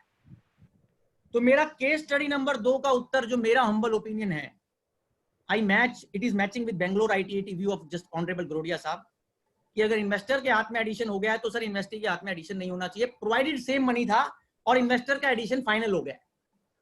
ये मैंने बार बार बोला, इन्वेस्टर का एडिशन फाइनल हो गया. Question number 3, whether mere non response of the share holder, कि शेयर होल्डर को एक इंक्वायरी जाती है कोहली जी, 133(6) का नोटिस जाता है, 131 का सम्मन जाता है, वो सर्व भी हो जाता है, बट शेयर होल्डर उसका रिस्पॉन्स नहीं भेजता है. तो इस बैकग्राउंड में मैंने क्वेश्चन बनाया था, whether mere non appearance of share holder on its own without anything more can be a ground to apply section 68 in amended or non amended law. अभी किसी ने पूछा भी था सर ये बात, तो मेरा कहना ये है कि सर अपीयरेंस और नॉन अपीयरेंस से फर्क नहीं पड़ता है, फर्क ये पड़ता है कि एग्जिस्टेंस ऑफ शेयर होल्डर कहां तक प्रूव हो रही है और genuine existence of share holder, मेरी हम्बल हो, और genuine existence Kakra ji prove हो रही है तो बात खत्म हो जाएगी. Even as per NRA iron as per Indu Malhotra madam's view of Supreme Court view. So mere non-appearance of shareholder on its own without anything more cannot, in my humble opinion, be a ground to draw adverse inference in 68 is my humble answer. Mere non-appearance without anything more. That is I am saying. अगर आपने सारे कागज दे दिए हैं, सब कुछ file कर दिया है, सारे अच्छे कैरेक्टरिस्टिक्स आपके शेयर कैपिटल में आपने पॉइंट आउट कर दिए हैं, बेटर कैरेक्टरिस्टिक्स, तो एडवर्स इन्फ्लुएंस डीमिंग फिक्शन में नहीं होगा। एक चौथा क्वेश्चन मैंने बनाया था सर, आजकल बहुत बार ये देखने को मिला है काकरा जी हमारे यहाँ शेयर कैपिटल के केसेस में, कि शेयर कैपिटल के बदले में भी शेयर कैपिटल इश्यू हो जाती है। मतलब एक कंपनी ने शेयर कैपिटल दी, उसको बदले में शेयर कैपिटल मिल गई दूसरे से। तो उसमें किसी ने सवाल पूछा, कोहली जी क्या सेक्शन 68 लग सकता है नहीं लग सकता? 68 बोलता हूं तो वो बोलते हैं शेयर प्रीमियम वाला 56 to 7B का क्या होगा साथ में बता दीजिए, कि जहां शेयर कैपिटल के बदले में पैसा नहीं आ रहा बट शेयर कैपिटल के बदले में शेयर कैपिटल आ रही। तो मद्रास हाई कोर्ट और दिल्ली हाई कोर्ट के दो डिसीजंस आए हैं सर। दिल्ली हाई कोर्ट का डिसीजन है, I will just tell the name of the order. Madras High Court Justice Indira Banerjee was there and Delhi High Court Justice Muralidhar was there. कि जहां share capital के बदले में share capital swapping में आ रही है, barter में आ रही है, एक्सचेंज में आ रही है, वहां सेक्शन 68 धारा का प्रयोग नहीं हो सकता है, क्योंकि उनका कहना है पैसा आना चाहिए। आप किसी को शेयर कैपिटल के बदले में शेयर कैपिटल दे रहे हैं तो 68 का प्रयोग वर्जित है। ऐसा दो उच्च न्यायालय दिल्ली इंडिया में बोल चुके हैं, मद्रास उच्च न्यायालय और दिल्ली उच्च न्यायालय। और मद्रास और दिल्ली उच्च न्यायालय के डिसीजंस के नाम आप नोट करना चाहें तो नोट कर सकते हैं sir. I am just telling the name of this order sir. एक है मद्रास उच्च न्यायालय के डिसीजन का नाम, मद्रास हाई कोर्ट के VR global energy private limited, V for victory, VR global energy private limited, Madras high court. और इसका अपील नंबर है 246/2017। मद्रास हाई कोर्ट का अपील नंबर है 246/2017। VR global energy private limited की share capital for share capital can not come in section 68। और यही चीज हमारे दिल्ली हाई कोर्ट ने भी लिखी है sir, in the case of एक कंपनी वेयर दिल्ली ITAT का ऑर्डर था, ऑनरेबल अमित शुक्ला साहब ऑथर थे उसके, उसको अप्रूव किया है दिल्ली हाई कोर्ट ने सर। VNG पैकेजिंग नाम है दिल्ली हाई कोर्ट, ये भी V से नाम है, दोनों V से ही नाम है। इसका नाम है दिल्ली हाई कोर्ट वाले का VNG packaging, V for victory, N for Nagaland, G for Gujarat, VNG packaging private limited, 26 July 2019। So Delhi High Court plus Madras High Court is equal to 68 cannot apply to a case where share capital is issued in lieu of share capital. I humbly believe, although there is no direct decision, let me say with candidness, this proposition should hold good in context of 56 to 7B also. कि share premium को आप उन cases में independently check नहीं कर पाएंगे जहां पैसा नहीं आ रहा है, शेयर कैपिटल के बदले में शेयर कैपिटल जा रही है। VNG पैकेजिंग का साइटेशन प्रशांत भाई, ITA number 693/2019, income tax appeal 693/693/2019. Similarly, right issue made on premium also doesn't fall into the ambit of all this. Yes, see, you are right, Kohli ji, absolutely right. किसी right issue तो court ने अलग तरीके से, उन्होंने बोरा financial services का एक decision लिखा है और एक TN पई साहब का भी बेंगलोर ITT का ऑर्डर है कि वहां तो कोई चीज आप राइट इशू के अंदर ये नहीं कह सकते कि आप कोई चीज नहीं दे रहे हैं उनको। बिल्कुल। Anyhow, that is what's different. मैं इसको इसलिए डिस्कस कर रहा था सर, इस इशू को मैंने क्यूरी इसलिए बनाई थी कि बहुत जगह शेयर कैपिटल के बदले में शेयर कैपिटल इशू हुई है और पैसा नहीं आया है, तो भी डिपार्टमेंट ने 68 लगाकर और 56 to 7B लगाकर एडिशन कर दिया है। तो इसीलिए ये दो डिसीजन मैंने सर सोचा था कवर हो जाएंगे, दिल्ली हाई कोर्ट का और मद्रास हाई कोर्ट का, कि 68 नहीं लगना चाहिए। अगली क्यूरी सर ये है कि वेदर लोन और advance which is converted to share capital. अभी काकरा जी क्या हुआ कि एक एसएससी की बैलेंस शीट में लोन और एडवांस थे पुराने, उन्होंने उनको लोन, जो लेंडर्स थे उनको शेयर कैपिटल दे दिया जो लोन आउटस्टैंडिंग था उसके अगेंस्ट। क्वेश्चन ये आएगा कि जब वो लोन शेयर कैपिटल में कन्वर्ट होगा तो क्या किसी तरीके का कोई टैक्स इंप्लीकेशन अराइज होगा 68 में या 56 में या 41(1) में? In my humble opinion, it is replacement of one liability by other liability, sir. When share capital is issued in lieu of outstanding loan, Dhamija ji, no fresh money comes into play. Correct. It is replacement of one liability item by other liability item, Kohli ji. Yes, sir. So no 68, in my humble opinion, no 56, and no 41 subsection 1 remission of liability also, क्योंकि remission कहां हुआ, वो तो पैसा अभी भी देना है। तो इसीलिए ये क्वेश्चन बना था सर मेरे माइंड में कि लोन और advance converted to share capital, ऐसा अगर आप करते हैं और शेयर कैपिटल आज इशू कर देते हैं, बट उसमें एक चीज ध्यान रखने पड़ेगी आपको कि जब शेयर कैपिटल इशू करेंगे उसमें वैल्यूएशन वाला नॉर्म देखना पड़ेगा, रूल 11 वाला। Definitely sir. सर ये बहुत है कंपनी कंपनी नहीं होगा, क्या अग्रवाल साहब?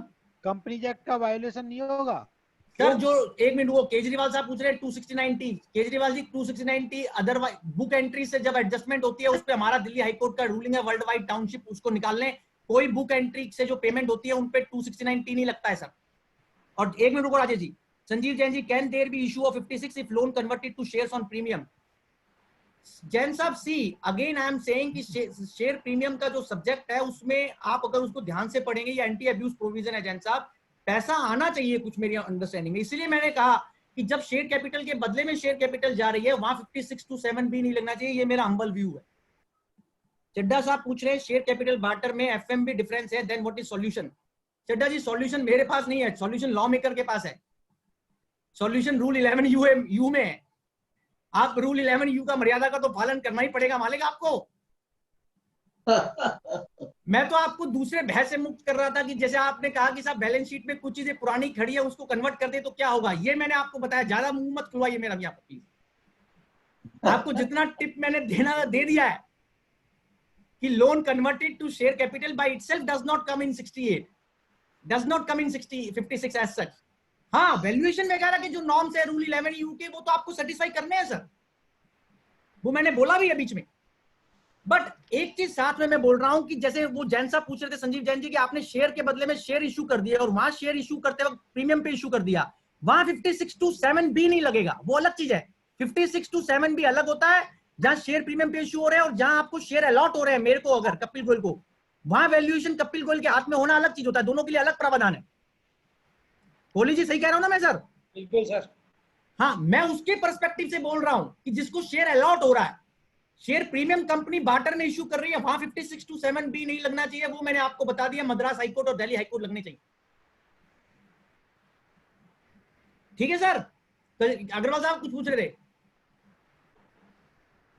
आपकी आवाज नहीं आ रही अग्रवाल साहब, आप म्यूट हो। मैं ये कह रहा था प्रभु जी कंपनी एक्ट में वायलेशन नहीं होगा? नहीं, आवाज नहीं आ रही सर, थोड़ा तेज बोलिए। मैं ये कह रहा हूँ कंपनी एक्ट में वायलेशन नहीं होगा? सर मुझे इनकम टैक्स एक्ट तो आता नहीं ढंग से, कंपनी एक्ट कहां से पूछ रहे हैं सर? अभी तक इनकम टैक्स एक्ट तो आपने ढंग से सिखाया नहीं है मुझे, अभी आप कंपनी एक्ट की बातें पूछने लग जाएंगे तो मैं घबरा जाऊंगा सर। अभी रवि भाई पूछ रहे हैं assessee receive notice under 148 with respect to particular shareholder but company already buy back the share after 2 year. Ravi ji see अभी मैं इसकी आपकी सिक्योरिटी को बाद में लूंगा एंड में सर, ये अभी मेरे वाले, अभी मैं इससे वरना डाइग्रेस कर जाएंगे, आप अभी इसको विदहोल्ड रखिए, एंड में लेंगे सर। अगला क्वेश्चन सर, शेयर कैपिटल की जब हम बात कर रहे हैं कोहली जी, तो एक बहुत इंपॉर्टेंट और बड़ा महत्वपूर्ण सवाल है कि क्या जब किसी आदमी का केस, बैद साहब कोई loan converted to share capital पे डायरेक्ट जजमेंट्स नहीं है, ये मेरे अपने माइंड से निकल के आ रहा था। एक आध जजमेंट दिल्ली हाईकोर्ट का पुराना जरूर है, 41 सबसेक्शन 1 में आया हुआ कि रेमिशन नहीं होगा, और इसीलिए मैंने आपको दिल्ली हाईकोर्ट के और मद्रास हाईकोर्ट के जो इंदिरा बनर्जी के और मुरलीधर साहब के ऑर्डर हैं वो ले लीजिए। एनी हाउस, मेरे को अगला क्वेश्चन डिस्कस करने दीजिए सर। एक प्रोसीडिंग कोहली जी 143(3) में हो रही है स्क्रूटनी में शेयर कैपिटल की, एक होती है 148 में सर, और एक होती है 153A और 153C में। और अभी मैं पूरी चर्चा 13-14 से पहले वाली केसेस के लिए ज्यादा कर रहा हूं यहाँ पर, जब ये क्वेश्चन की बात करता हूं कि जहां 148 में केस खुला है, जहां 143(3) में केस चल रहा था, या 153A 153C में सर्च असेसमेंट में चल रहा। आप लिख सकते हैं तीनों में, तीनों का क्षेत्र रक्षण अलग अलग है sir. 143(3) was NRA iron case, कि जहां एसएससी पे पहला बर्डन है, उसको सब बातें बतानी है। बट मेरे हम्बल ओपिनियन में सर यही मर्यादा एनआरए आयरन वाली 148 में और 153A में लागू कतई नहीं होगी सर। क्यों? क्योंकि 148 डिपार्टमेंट कर रहा है, डिपार्टमेंट का एलिगेशन है कि इनकम हैज एस्केप्ड असेसमेंट, और शेयर कैपिटल में अगर 148 लिया गया है तो पहला बर्डन एओ पे होना चाहिए, unlike 143 subsection 3 where first burden can be on assessee, कि उसको अपनी बैलेंस शीट में जो शेयर कैपिटल आ रही है वो एक्सप्लेन करनी। But in 148, in my humblest opinion, the first burden should be on the revenue. To bring all those material on record जो उन्होंने रीजंस में रेफर किया है, जिसके बेसिस पे मेरा केस खुला है और ये एलिगेशन है कि it is an accommodation entry. In my humble opinion, if that burden, which is first-hand burden on department in 148 case, is not discharged, check-in burden should not come on the assessee. There is the difference. And schematic difference. Schematic difference is a very important phrase, sir. 143.3 की scheme अलग होती है, 148 की scheme अलग होती है sir. और ऐसे ही 153A और 153C है. अभी हम लोगों के पास ट्राइब्यूनल में बहुत सारे केसेस सर्च के ऐसे चलते हैं जहां शेयर कैपिटल तो ऐड कर दी गई है, बट सर्च में कोई मटेरियल नहीं मिला एसएससी के खिलाफ. तो ये नोट कर लें, सुप्रीम कोर्ट की बाइंडिंग डिसीजन है सिंघड़ टेक्निकल एजुकेशन सोसाइटी में 397 ITR page number 344. Sinhgad technical education society 397 ITR 344 supreme court of India speaking through justice A K Sikri कि सिंघड़ टेक्निकल एजुकेशन सोसाइटी कहता है सर 153A और 153C में आप एडिशन तभी कर सकते हैं जब कोई इंक्रिमिनेटिंग मटेरियल सर्च में एसएससी के यहां से मिला, एसएससी की अपनी सर्च में से मिला. काकरा साहब, आई एम क्लियर कि जहां सर्च के बेसिस पे असेसमेंट हो रही है वहां assessing officer can draw adverse influence on share capital provided incriminating material is अनअर्थड from the assessees own search action under 132. I am talking about search action. और जहां पर 148 हुआ है वहां पर डिपार्टमेंट को पहले वो मटेरियल देना है जो उन्होंने रीजंस में रेफर किया है, तभी एसएससी प्रूव करेगा कि मेरा share capital genuine.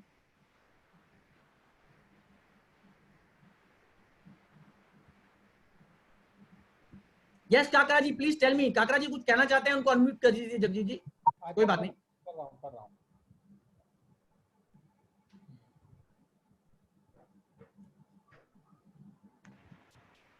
Sir I was telling, इतने अनम्यूट होते हैं. 148 is different. Yes Kakra ji, sorry. हाँ यस सर, एकदम ठीक चल रहा है सर. सर मैं ये कह रहा था कि 148 अलग है, 153A 153C अलग है, 143.3 अलग है. इन सबको हम भाई बहन मान के इकट्ठा नहीं कर सकते हैं. करेक्ट. मतलब कि ऐसा नहीं है कि NRA iron was not a case of 148. NRA iron was case of 143.3 assessment if you look. So reasons to believe proper होना और 148 प्रॉपर होना और 153A और 153C प्रॉपर होना as per supreme court ruling in Sinhgad technical education society. Without any incriminating material found from the assessee search under 132, no addition under 153A and 153C can be made. It is Supreme Court decision in 397 ITR 344. So why I am emphasizing on this aspect, Dhamija ji, कि when it comes to appeals aspect, कि appeal में जो case हम जहां लड़ रहे हैं share capital का, वो किस प्रोसीडिंग में ऐड हुआ है वो बहुत महत्वपूर्ण है. धमीजा जी, वेरी राइट, वेरी राइट. जैसे पेनी स्टॉक भी आप लीजिए उदाहरण के लिए. पेनी स्टॉक 143.3 में डिफरेंट है, 148 में डिफरेंस होगा, 153C में डिफरेंस होगा, क्योंकि प्रोसीडिंग्स का नेचर अलग अलग है सर. आप 148 में पहला बर्डन मुझे डाल देंगे कि गोयल साहब आप प्रूव करो कि आपने चोरी नहीं करी है, और हम बाद में देखेंगे कि आपने चोरी करी नहीं है, करी है, तो उससे तो 148 ही बेकार हो गया आपका. अरे ये मैं कहना चाहता हूं. तो मॉरल ऑफ द स्टोरी ये है कि 143.3 different, 148 different, 153A and 153C different. Absolutely right, well taken. और सुप्रीम कोर्ट का डिसीजन ये बात कहीं ना कहीं अभी इस बात को, मेरी बात को सपोर्ट करता है, जो सुप्रीम कोर्ट ने 3 अप्रैल को डिसीजन दिया था एनडीटीवी के केस में. 3 अप्रैल 2020 का जो सुप्रीम कोर्ट का फैसला है एनडीटीवी का, वो इस बात को सपोर्ट करता है कि 148 में पहला बर्डन एयू पे है. सर आप पढ़िए एनडीटीवी के केस को. इसीलिए आगे बढ़ता हूं सर. अगला पॉइंट सर, शेयर कैपिटल और शेयर प्रीमियम में कोहली साहब, बस इसके बाद हम उस पर चले जाएंगे पेनी स्टॉक में. एक लास्ट केस स्टडी मेरी बहुत इंपॉर्टेंट है, क्योंकि वैसे तो बहुत सारी थी, अभी इसको यहां विराम देना पड़ेगा. अभी क्या हुआ सर, एक केस में और बहुत सारे केसेस में आपने देखा होगा कि लिमिटेड सिक्योरिटी आया लार्ज शेयर प्रीमियम के ऊपर. Case was selected for limited security sir, और उसका रीजन दिया गया लार्ज शेयर प्रीमियम. अब जब एओ साहब ने असेसमेंट करी धमीजा जी, तब शेयर प्रीमियम के नाम पे तो 1 रुपए का एडिशन हुआ नहीं. सारा एडिशन 68 में शेयर कैपिटल का हुआ, और केस लिमिटेड सिक्योरिटी से कंप्लीट सिक्योरिटी में कन्वर्ट भी नहीं कराया गया. और कोई भी एडिशन लिमिटेड सिक्योरिटी वाले पॉइंट पे लार्ज शेयर प्रीमियम पे नहीं हुआ का मतलब large share premium 56 to 7B में एडिशन नहीं हुआ, 68 में हुआ। असेसी का आर्ग्यूमेंट ये है केस स्टडी में कि साहब ये एडिशन बिल्कुल गलत है, क्योंकि आपने केस को लिमिटेड सिक्योरिटी से कंप्लीट सिक्योरिटी में कन्वर्ट नहीं कराया गया है। सर इस पे दोनों व्यूज अवेलेबल हैं सर। आप दिल्ली आईटीटी का अभी लेटेस्ट ऑर्डर जो आया वो आप लिख लीजिए, जो फेवरेबल ऑर्डर है वो बता देता हूं आपको। वो आप लिख लीजिए कि शेयर कैपिटल अलग चीज है, शेयर प्रीमियम अलग चीज है, और डिपार्टमेंट को शेयर प्रीमियम से शेयर कैपिटल पे जाना है तो केस को कंप्लीट सिक्योरिटी में कन्वर्ट कराना पड़ेगा। तो हमारी दिल्ली ट्राइब्यूनल का फैसला है कोहली साहब, सन रे कॉटस्पिन प्राइवेट लिमिटेड, सन रे कॉटस्पिन प्राइवेट लिमिटेड 21 फरवरी 2020, 21 फरवरी 2020 दिल्ली आईटीटी का सन रे कॉटस्पिन, और इसका अपील नंबर है 5239/2019, 5239/2019। ये बड़ा इंटरेस्टिंग इशू है काकरा साहब कि शेयर कैपिटल और शेयर प्रीमियम का जो सब्जेक्ट है आज की तारीख में, और जहां डिपार्टमेंट इशू करता है नोटिस लिमिटेड सिक्योरिटी का किसी बेसिस पे और एडिशन कर देता है किसी बेसिस पे,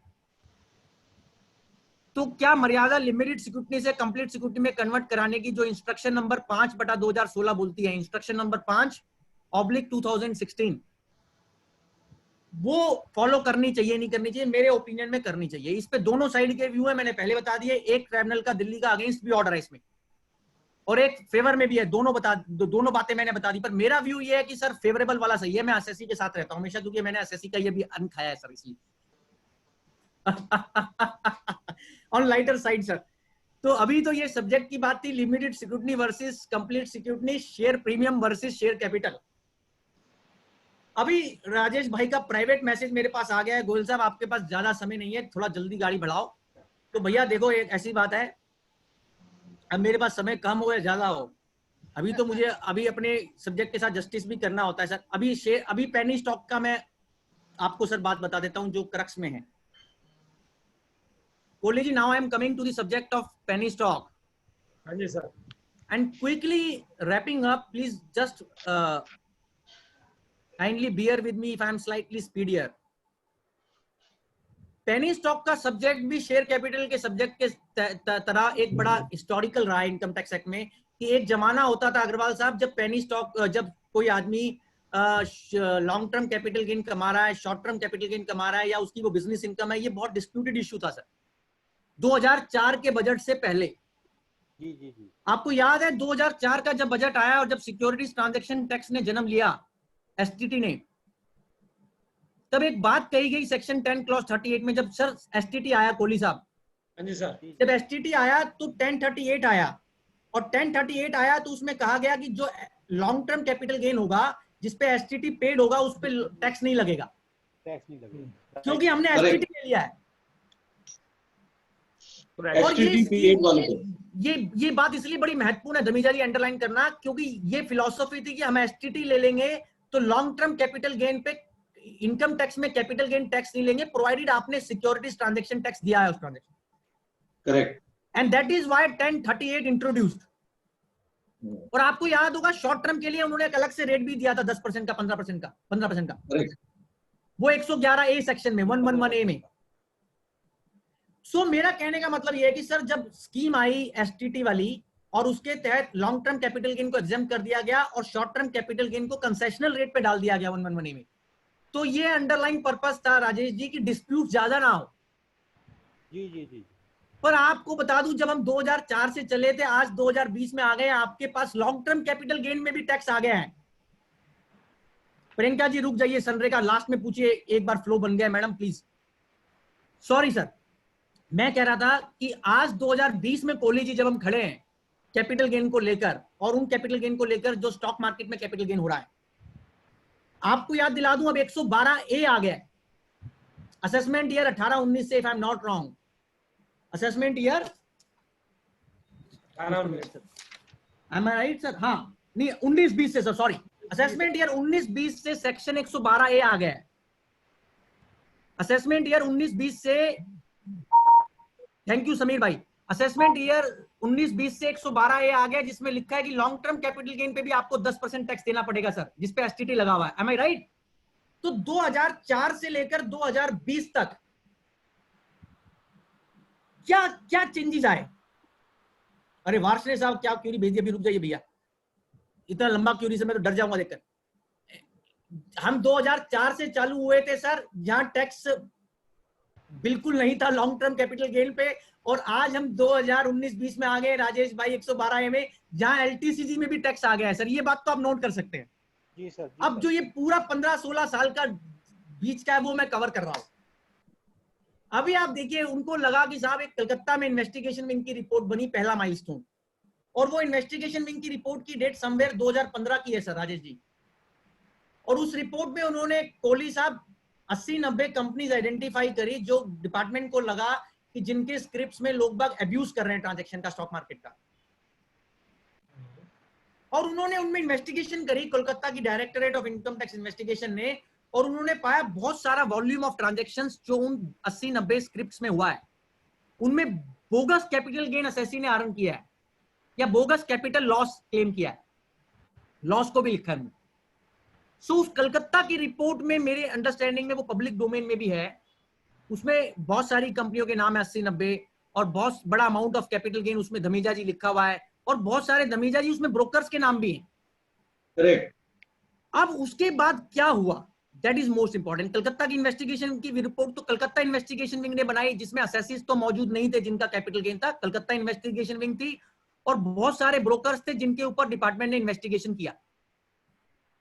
असेसी की बारी कब आई काकरा साहब? जब असेसी का केस स्क्रूटनी में लिया गया। असेसमेंट ईयर 14-15 और 15-16 मेन मुख्य ईयर हैं, कर निर्धारण वर्ष 14-15 और कर निर्धारण वर्ष 15-16।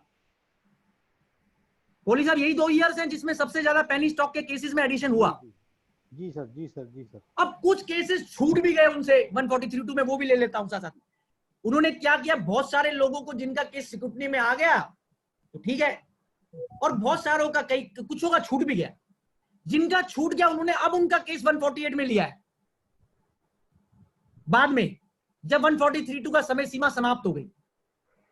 उसी इंफॉर्मेशन में जो 143(2) के समय पे उपलब्ध थी 148 लिया गया। जिनका 143(2) में लिया गया, वैसे तो हमारे दिल्ली की बात करें तो मेरे अंडरस्टैंडिंग में 90% केसेस में जहां पर भी लॉन्ग टर्म कैपिटल गेन था और जिसमें पेनी स्टॉक का एलिगेशन था, पेनी स्टॉक वर्ड डिफाइन नहीं है आज तक कहीं पर भी अथॉरिटेटिवली, ये बात है। तो एलिगेशन ऑफ पेनी स्टॉक जहां पर भी था और केस सिक्योरिटी में लिया गया, धमीजा जी एडिशन हो गया, डिसअलाउंस हो गया। बहुत कम केसेस थे जहां जिन एओज ने वो बात मान ली एसएससी की सर, और वो केस बाद में जाकर 263 में खुल गए। ये भी घटनाक्रम है सर, बताना बड़ा जरूरी है सर, वरना आप कहेंगे गोयल साहब आपने तो बताया ही नहीं।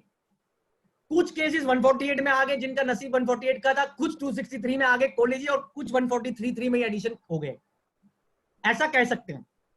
Am I right, sir? बिल्कुल ठीक। 143(3) 14-15 15-16 डिपार्टमेंट ने किया, उसमें जहां पर पेनी स्टॉक का एलिगेशन था, मेजॉरिटी ऑफ केसेस एसएससी के खिलाफ कर दिए। जो नहीं किए और जो मान लिए उनका बाद में प्रिंसिपल कमिश्नर महोदय ने 263 सीआईटी रिवीजन कर दिया, और जो एओ ने छोड़ दिए थे, एओ साहब ने 143(2) में लेने से, वो बाद में 148 में आ गए।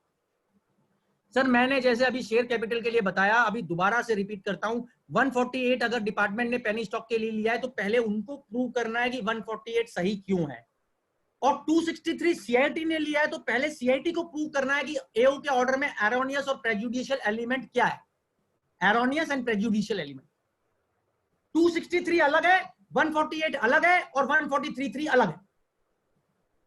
अभी मैं अपने आप को रिस्ट्रिक्ट कर रहा हूं सर 143(3) की जो असेसमेंट्स हुई, जिनमें लॉन्ग टर्म कैपिटल गेन जो असेसी ने 1038 में क्लेम किया था, या जो short term capital loss claim किया था जिसको डिपार्टमेंट ने पेनी स्टॉक की एलिगेशन पे डिसअलाउ कर दिया।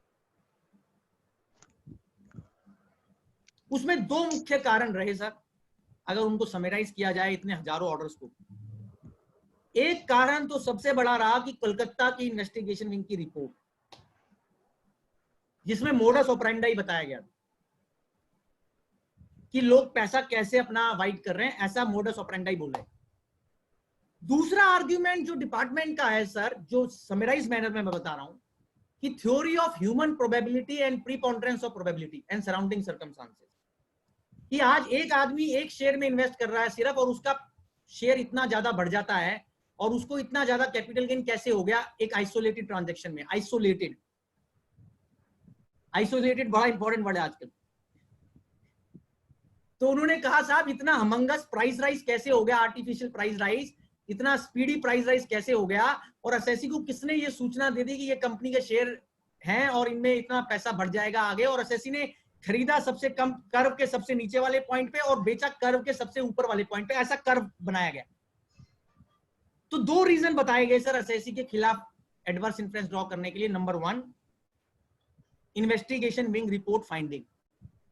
Number 2, charge of human probability that how assessee has earned this capital gain।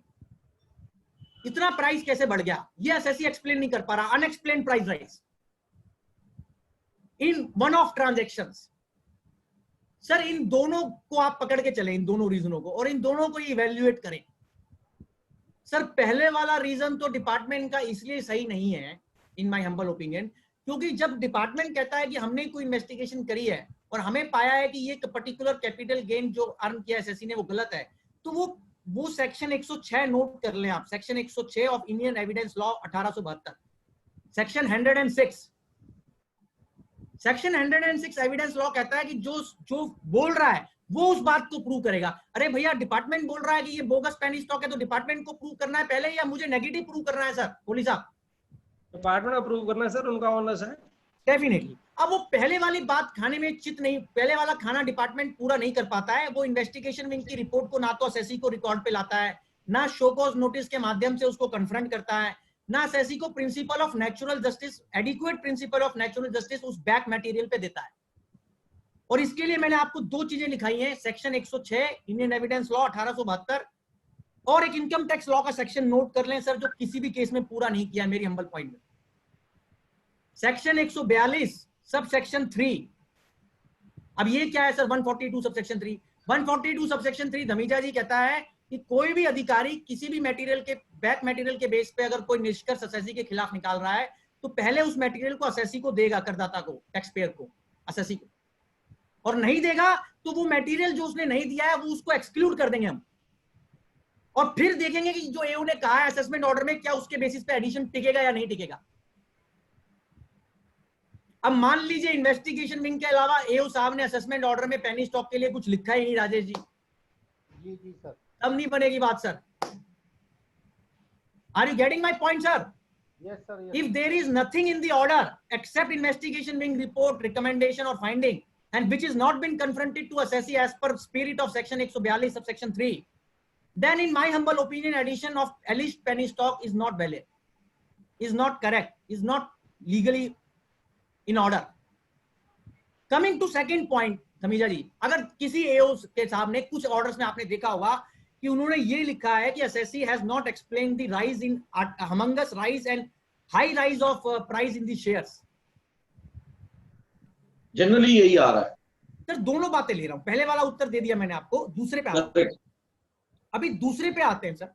अभी देखिए कपिल गोयल कभी स्टॉक मार्केट में शेयर बेचे। अच्छा देखिए, स्टॉक मार्केट में शेयर बेचना और एक प्राइवेट ऑफलाइन डील करना, आई बिलीव दोनों में जमीन और आसमान का अंतर है। करेक्ट। आप जब किसी आदमी से प्राइवेट डील करते हैं, आज भी कर सकते हैं आप प्राइवेट डील लिस्टेड सिक्योरिटीज में, आप उसमें जो भी टैक्स इंप्लीकेशन होंगे कोहली जी वो होंगे, बट पब्लिक डीलिंग के अंदर जहां स्टॉक मार्केट में आप शेयर बेच रहे हैं और जहां बकायदा एक डॉक्यूमेंट बनता है जिसको रिकॉग्नाइज स्टॉक ब्रोकर इशू करता है, स्टॉक एक्सचेंज कॉन्ट्रैक्ट नोट, और उसमें एसटीटी पेड होता है, ये सब बातें तय है। ऑनलाइन शेयर सेल है, रिकॉग्नाइज स्टॉक एक्सचेंज पे है, रिकॉग्नाइज ब्रोकर के थ्रू है, और उस पे एसटीटी पेड है, ये चारों एलिमेंट है। अब चार्ज ये एसएससी के खिलाफ एलिगेशन ये है कि भैया जिस कंपनी के तुमने शेयर बेचे हैं और जो जिन हालात में बेचे हैं वो हालात बड़े सस्पिशियस हालात हैं, वो शक को पैदा करते हैं, डाउट को पैदा करते हैं, संदेह को पैदा करते हैं। कर सकते हैं सर, बट क्या संदेह के बेस पे एडिशन हो सकता है? ये क्वेश्चन मेरे अपने पास आ रहा है। भैया इसका उत्तर सुप्रीम कोर्ट ने 37 आईटीआर की 3 साइटेशन लिखवा रहा हूं आपको, तीनों लिख लीजिए sir, old is gold. 37 ITR page number 288, 171 और 151, 37 आईटीआर के 3 सुप्रीम कोर्ट के ऑर्डर हैं। 37 ITR 288, 37 ITR 151 and 37 ITR 171। 3 supreme court के डिसीजन है 37 आईटीआर में, लालचंद भगत अंबिकाराम, उमा शरण और एक और है। 3 डिसीजन है, तीनों की साइटेशन मैंने दी है। 37 आईटीआर 288, 37 आईटीआर 171, 37 आईटीआर 151। अब इन तीनों डिसीजनों को कोहली साहब निकाल के पढ़ा जाए, जो आज तक कहीं ओवर रूल नहीं हुए हैं, वो कहते हैं साहब आप सिर्फ प्रोबेबिलिटी के बेस पे, सराउंडिंग सर्कल, ये कि शक के बेस पे, उन्होंने कहा कंजेक्चर सरमाइसिस के बेस पे एडिशन नहीं कर सकते। तो आगे जाकर जब आप, एक मिनट रुक जाइए अजमानी साहब, अभी मैं आपकी बातें बाद में आऊंगा, मैं पहले मेरी बात एक मिनट पूरी होनी दीजिए, फिर उसके बाद आइए, क्योंकि सब कवर हो जाएगा अगर आप मुझे पेशेंटली सुनेंगे तो थोड़ी देर। मेरा कहना यह है कि सर सुप्रीम कोर्ट के जो 37 ITR के तीनों डिसीजन है, उनमें 4 बातें कहेगी कि गैसवर्क के बेस पे, डाउट के बेस पे, सस्पिशन के बेस पे, कंजेक्चर और सरमाइसिस के बेस पे आप एडवर्स इन्फ्लुएंस ड्रॉ नहीं कर सकते। एओ को अगर कोई रॉन्ग डूइंग प्रूव करनी है तो वो पर्टिकुलर स्पेसिफिक ट्रांजैक्शन में प्रूव करनी है, स्पेसिफिक एसएससी के केस में। जनरलाइज एलिगेशन के बेस पे आप एडवर्स इन्फ्लुएंस ड्रॉ नहीं कर सकते, ऐसा सुप्रीम कोर्ट ने कहा हुआ है। अब डेफिनेटली बहुत सारी चीजें परसेप्शन से भी चलती हैं, तो कई जगह ये बात कही गई कि नहीं साहब, जिस कंपनी के शेयर इतने ज्यादा बढ़ गए, जैसे अजमानी साहब कह रहे हैं, उनके फाइनेंशियल्स बड़े वीक हैं, वो पेपर कंपनीज हैं, डिस्क्रिप्ट कंपनीज हैं, शेल कंपनीज हैं।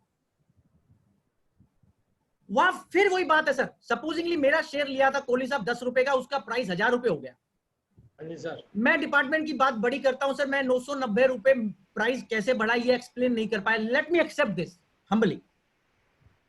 तो क्या उससे ये इन्फ्लुएंस ड्रॉ होगा कि ये जो 990 रुपए मुझे स्टॉक एक्सचेंज ने दिए, स्टॉक एक्सचेंज के थ्रू मिले मुझे, वो मेरे अपने पैसे थे सर, जो मैंने सर्कुलर मैनर में रीरूट करके लिए हैं।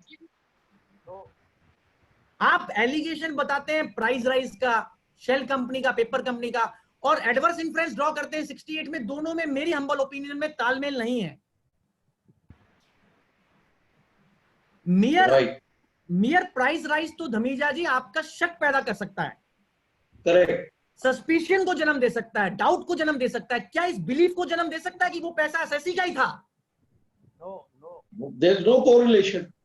सर आप 68 पढ़िए, 68 कहेगा, या 69 पढ़िए, या 69A पढ़िए, कोई भी सेक्शन पढ़िए अनएक्सप्लेन इनकम का, भैया वो मेरी अपनी इनकम तो तभी होगी जब आप ये डिस्प्रूव कर दोगे कि ये स्टॉक एक्सचेंज पे जो सेल हुई है, ये मैंने पहले पैसा किसी को कैश दिया था, फिर उसने मुझसे चेक दे दिया मुझे, ऐसा हुआ है।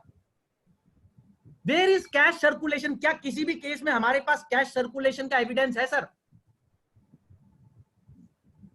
कोहली जी है? नहीं सर, नहीं। Independent autonomous purchase, autonomous online trading certificate. इसीलिए अब हमारे यहाँ परसेप्शन से अगर आप चलेंगे और परसेप्शन से देखेंगे कि यार ये कंपनी तो पेपर कंपनी है और इतना पैसा कैसे बढ़ जाता है, और एसएससी को इतना गेन क्यों हो गया और लोगों को क्यों नहीं हुआ। अब आप इन सब तर्कों पे अगर मेरा लीगल आर्ग्यूमेंट को चेक करेंगे तो मैं उत्तर नहीं दे पाऊंगा, कोई भी नहीं दे पाएगा, because it is very difficult to explain the markets movement in the stock market sir. पिछले 10 दिन की देख लो मूवमेंट, सॉरी लास्ट 10 डेज की मूवमेंट देख लो स्टॉक मार्केट की। हाँ तो इसीलिए सर थी, मैं तो सब्जेक्ट को लीगली एनालाइज कर रहा था कि 2 केंद्र बिंदु हैं। एक पहला केंद्र बिंदु था इन्वेस्टिगेशन विंग रिपोर्ट, मैंने आपको बता दिया वो प्रिंसिपल ऑफ नेचुरल जस्टिस पे एक्सपंज होना चाहिए। दूसरा केंद्र बिंदु है कि artificial price rise in case of paper companies and shell companies and nondescript companies. उसका मेरा आर्ग्यूमेंट ये है सर, आप नोट कर लें, उसमें भी मैंने कुछ 6 कैरेक्टरिस्टिक्स बनाई है। अगर आप अपने केस को इनमें डाल लें धमीजा जी, फिर हमारा केस हो सकता है डिपार्टमेंट के अपने वो स्टैंडर्ड्स के हिसाब से सही साबित हो जाए, और जो कोर्ट्स ने कहा है अभी पिछले 3 महीने में, जो आप मेरे पेपर में मैंने राजेश भाई को भेज दिया है, 6 कैरेक्टरिस्टिक नोट कर लें सर। पहला और सबसे इंपॉर्टेंट कैरेक्टरिस्टिक, जैसे मान लीजिए पता चला कि उस कंपनी के स्क्रिप्ट में सेबी ने इन्वेस्टिगेशन चालू करी थी, जैसे जगजीत जी चैनल 9 में हुई थी, एस्टीम बायो में हुई थी, एचपीसी बायो में हुई थी, 3-4 स्क्रिप्ट मुझे याद आ रही हैं जहां सेबी ने इन्वेस्टिगेशन चालू करी थी धमीजा जी, और एक इंटरिम ऑर्डर पास किया था कुछ लोगों के खिलाफ 2015 में, और बाद में फाइनल ऑर्डर में बहुत सारे लोगों को छोड़ दिया गया। तो मेरा पहला केंद्र बिंदु जो मैं आपको लिखा रहा हूं, स्ट्राइकिंग फीचर जो आपके केस को डिस्टिंग्विश कर देगा, वो ये है कि अगर एसएससी के केस में फेवरेबल सेबी ऑर्डर पास हो गया है, फाइनल ऑर्डर 2017 वाला, मतलब सेबी ने उसको एक्सोनरेट कर दिया चार्जेस से रॉन्ग डूइंग के, तो पेनी स्टॉक का एलिगेशन सर्वाइव नहीं करेगा सर इनकम टैक्स में। आई रिपीट जगजीत जी, कि जहां सेबी का इंटरिम ऑर्डर आया था 2015 में और सेबी का फाइनल ऑर्डर आया है 2017 में, और इंटरिम ऑर्डर में एसएससी का नाम था भी और फाइनल ऑर्डर में एसएससी को छोड़ दिया गया है, तो ये सबसे महत्वपूर्ण फैक्टर है वन ऑफ द महत्वपूर्ण फैक्टर है। और मान लीजिए किसी का नाम ना इंटरिम ऑर्डर में था, उस स्क्रिप्ट के ना फाइनल ऑर्डर में था, वो तो और भी सोने पे सुहागा है। तो इसलिए ये चेक कर लें कि उस स्क्रिप्ट के लिए क्या कभी कोई सेबी ने इन्वेस्टिगेशन चालू करी, और चालू करी तो इंटरिम ऑर्डर में क्या पोजीशन थी एसएससी के नाम को लेकर, और फाइनल ऑर्डर में क्या पोजीशन थी। और अगर आप फेवरेबली पॉइंट आउट कर पाएंगे तो आपका केस धमीजा जी डिस्टिंग्विश हो जाएगा। Correct. Am I clear, sir? Absolutely Status right. of assessee in final order of SEBI and interim order of SEBI. Correct. Second aspect, sir. assessee Kapil Goyal है या चार्टेड अकाउंटेंट कोई है और कोई प्रोफेशनल है, ब्रोकर है, स्टॉक ब्रोकर है। मेरे पास कोलिजिएट फैमिली है assessies की जो स्टॉक ब्रोकर 40 साल से 30 साल से हैं, और वो मतलब कि सुबह भी स्टॉक मार्केट से ही उठते हैं, उनके दिन और सुबह सब कुछ स्टॉक मार्केट में ही होता है। अब ऐसे लोगों के हाथों में आपने 1038 पेनी स्टॉक का एटलीस्ट पेनी स्टॉक का एडिशन कर दिया है, वो नहीं चलेगा sir. Those assessees who are habitually, regularly, frequently engaged in share sale purchase, आप उसको डिस्टिंग्विश कर सकते हैं सर।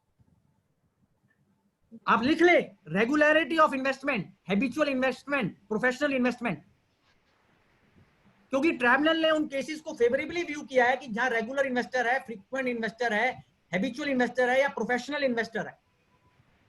जैसे उदाहरण के तौर पे कोई चार्टेड अकाउंटेंट प्रोफेशनल है सर जो रेगुलरली इन्वेस्ट करते हैं, उन्होंने भी किसी स्क्रिप्ट में इन्वेस्ट कर दिया, या कोई स्टॉक ब्रोकर है। तो दूसरा फैक्टर डिस्टिंग्विशिंग फीचर है सर रेगुलरिटी इन इन्वेस्टमेंट्स, कि आपके डीमेट अकाउंट में कितनी ज्यादा सिक्योरिटीज आती हैं जाती हैं और आप कितना रेगुलर परचेज सेल करते हैं।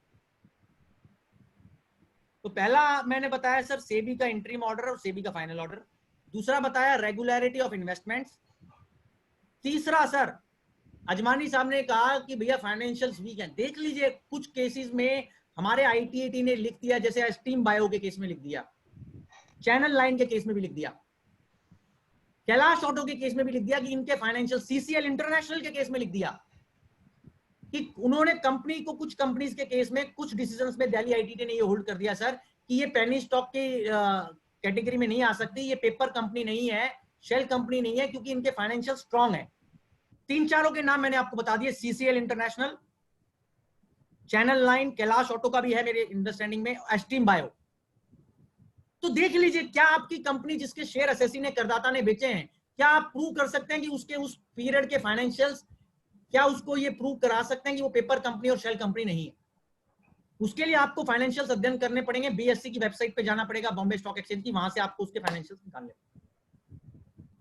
पहला था सर सेबी का ऑर्डर, दूसरा था हैबिचुअल इन्वेस्टर, तीसरा हो गया कि कंपनी जिसके शेयर बेचे हैं वो पेपर कंपनी है या नहीं, चौथा अगर आपने सर किसी शेयर को ऑनलाइन परचेज किया, आप लिख लीजिए इस बात को, मैं बता रहा हूं बहुत लोगों ने बहुत शेयर्स ऑनलाइन परचेज किए सर, सेल भी ऑनलाइन है और परचेज भी ऑनलाइन है, वो बिल्कुल सर पेनी स्टॉक में नहीं आ सकता, ऐसा ट्रिब्यूनल ने कई जगह लिख दिया है। Online purchase and online sale पे आप पेनी स्टॉक एलिगेशन नहीं लगा सकते, इवन चेन्नई आईटीटी ने भी लिखा है सर, मेरे पेपर में मिलेगा आपको भी। तो चौथा फैक्टर क्या होगा Jagjit ji? Online purchase. Online purchase करने के बाद आपने डीमेट बाद में कराया, वो एसएससी की इच्छा है। परचेज अगर ऑनलाइन किया गया है तो ये बहुत इंपॉर्टेंट फैक्टर है, प्लीज माइंड इट।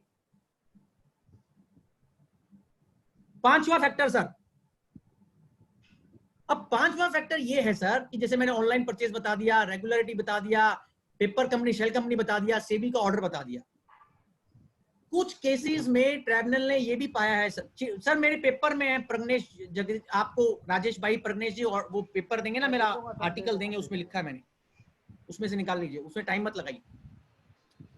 अभी मैं बात करता हूं कुछ केसेस कोली जी लॉस के भी है धमीजा जी, जहां लॉस हो गया वहां पर भी आपको ये देखना है कि लॉ डिपार्टमेंट गेन को भी जेन्युइन नहीं मानना चाहता है और लॉस को भी नहीं मानना चाहता है सर, ऐसा कैसे होगा सर?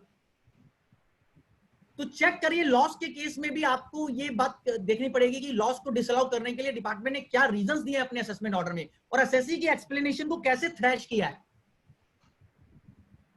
सर मेरी ओपिनियन में कोली जी, मेरे पास जितने भी केसेस हैं ट्राइब्यूनल में, अभी भी मैंने ये देखा कि चाहे एसएससी ने कोई मर्जी एक्सप्लेनेशन दे दिया हो, ऑर्डर एक ही टाइप का बना हुआ है, उसमें एसएससी की इंडिविजुअल एक्सप्लेनेशन को प्रॉपरली डील नहीं किया गया उसके अपने फैक्ट्स पे, if I am not wrong.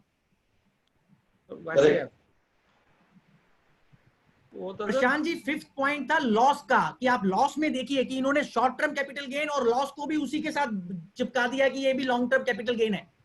मतलब कि उनके लिए लॉस भी कैपिटल गेन है और उनके लिए शॉर्ट टर्म कैपिटल भी गेन भी लॉन्ग टर्म कैपिटल गेन है। भैया कैसे हो सकता है यार? शॉर्ट टर्म कैपिटल गेन पे तो एसएससी टैक्स दे रहा है यार, 10-15% जो भी होता है उसमें 15%।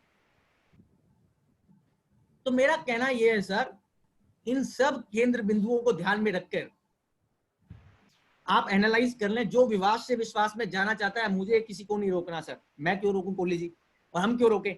बट हाँ, इन केंद्र बिंदुओं को देख लें। अगर आपको लगता है कि आप एसएससी का केस फेवरेबली आर्ग्यू कर सकते हैं इन मापदंडों पे, तो डेफिनेटली एसएससी का केस आर्ग्यू हो सकता है सर। और मेरा अपना हम्बल ओपिनियन ये है sir, at the down line, कि जो ये चार्ज, सेकंड नंबर चार्ज है, ह्यूमन प्रोबेबिलिटी का कहिए, सराउंडिंग सर्कमस्टांसेस का कहिए, प्रीपोंडरेंस ऑफ प्रोबेबिलिटी का कहिए, मैं इस पे आपको 2 साइटेशन लिखवा रहा हूं, आप सब नोट कर लीजिए सर, जिनसे आपको ये प्रीपोंडरेंस ऑफ प्रोबेबिलिटी का चार्ज मीट करने में मदद मिलेगी कि ये चार्ज कब लग सकता है। उसकी साइटेशन है सर, एक बॉम्बे आईटीटी का स्पेशल बेंच का फैसला है, GTC industries limited 167 ITD page number 1, 167 ITD page number 1. Now in this case of 167 ITD page number 1, GTC Industries Limited, Bombay ITT Special Bench, Kohli says कि preponderance of probability तब लगती है कि जब डिपार्टमेंट के पास भी कुछ एविडेंस है और एसएससी के पास भी कुछ एविडेंस है, और दोनों को चेक करना है कि किसका एविडेंस ज्यादा बेटर है। अभी आप इन केसेस में देखिए कि क्या डिपार्टमेंट ने अपनी पक्ष रखने के लिए कोई एविडेंस दिया है सिवाय सरमाइसिस के और सस्पिशन के। ट्राइब्यूनल का ओपिनियन ये है, स्पेशल बेंच का, बॉम्बे आईटीटी की स्पेशल बेंच का, कि प्रीपोंडरेंस ऑफ प्रोबेबिलिटी का टेस्ट हवा में नहीं लग सकता है, उसके लिए डिपार्टमेंट को कुछ एविडेंसेस लाकर देने पड़ेंगे अपना पक्ष रखने के लिए। अगर वो नहीं होगा तो प्रीपोंडरेंस ऑफ प्रोबेबिलिटी का चार्ज फेल हो जाएगा सर। और दूसरी बात सर, एक मैं सुप्रीम कोर्ट का 5 जजेस का डिसीजन लिखवाना चाहता हूं, जो आप सब लिख लें। सुप्रीम कोर्ट डिसीजन ऑफ 5 जज बेंच ऑफ कॉन्स्टिट्यूशन बेंच। इसका नाम है sir commissioner of customs versus Dilip Kumar, commissioner of customs versus Dilip Kumar. इसकी साइटेशन है 9 SCC1 2019। 5 जजेस की खंडपीठ का फैसला है उच्चतम न्यायालय का, दिलीप कुमार की जजमेंट है, 9 SCC पेज नंबर 1 2019 वर्ष, 9 SCC1 2019 supreme court. It says sir कि आप किसी भी केस में एसएससी पे टैक्स उस बेसिस पे नहीं लगा सकते कि इंटेंडमेंट के बेस पे, सपोजिशन के बेस पे, गट फीलिंग के बेस पे, मोरालिटी के बेस पे, हाइपोथेसिस के बेस पे। ये 5 जजेस बोल रही है कि टैक्स लगना है नहीं लगना है, इसका डिसीजन स्ट्रिक्टली जो लेटर ऑफ लॉ है उसके हिसाब से होना चाहिए। भैया लेटर ऑफ लॉ तो 1038 है सर, और 1038 एसएससी फुलफिल करता है सर, वो तो डाउट में नहीं है कहीं पर भी। तो मैंने ये दोनों चीजें आपको इसलिए लिखवाई, GTC industries, Bombay ITT special bench and Dilip Kumar supreme court 5 जज बेंच ऑर्डर, कि इससे हो सकता है कि आपको अपना व्यू फ्रेम करने में, एक इंडिपेंडेंट व्यू फ्रेम करने में, कि क्या डिपार्टमेंट का जो ये प्रीपोंडरेंस ऑफ प्रोबेबिलिटी का चार्ज है वो सही लगाया गया है नहीं लगाया गया है, धमीजा जी, वो पता चलेगा। That's right. तो ये दोनों डिसीजन आई होप आप सबने लिख लिए होंगे sir, GTC industries limited and Dilip Kumar. इनसे आपको ये अंडरस्टैंडिंग मिलेगी, डेवलप होगी कि प्रीपोंडरेंस ऑफ प्रोबेबिलिटी का चार्ज किन केसेस में लग सकता है और किन केसेस में नहीं लग सकता है। बाकी सब कुछ मेरे पेपर में है। तो राजेश भाई, आई बिलीव सर बिल्कुल बिल्कुल, thank I you have covered, I have tried to cover both this topics in my utmost. मेरे को जितनी शक्ति थी मैंने पूरा बता दिया सर। Sir thank you sir, thank you. आप मेरे से सवाल पूछना चाहते हैं, जो लोग और सवाल पूछ सकते हैं सर। Thank you sir. और over to Dhamija ji sir. Sir Surendra ji का सर एक आप जगजीत भाई, मेरे गले में दर्द हो रहा है, आप क्वेश्चन पूछ लेंगे क्या? Please help me sir. Ma'am sir Rajesh ji आप पूछ लीजिए ना, पढ़ते जाइए, कपिल जी जवाब दे देंगे। हाँ बस सर, दैट इज बेटर। कहाँ तक कवर किया सर आपने? अच्छा मैं पूछ लेता हूँ।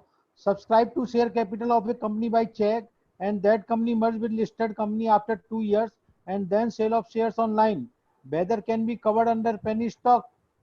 Subscribe to share capital of a company by check and that company merged with the listed company after 2 years and then sale of shares online, whether can be covered under penny stock. Narayan साहब देखिए कि इसमें आप बहुत सारे cases, Kailash auto finance के जहां merger हुआ है, हाई कोर्ट ने अमालगमेशन अप्रूव किया राजेश जी। अब बहुत सारी बेंचेस ने तो इस पे राजेश जी फेवरेबल व्यू लिया। ये भी एक डायकोटॉमी है पेनी स्टॉक की। कलकत्ता और जयपुर बेंचेस इनको पेनी स्टॉक नहीं मानता ऐसे केसेस को।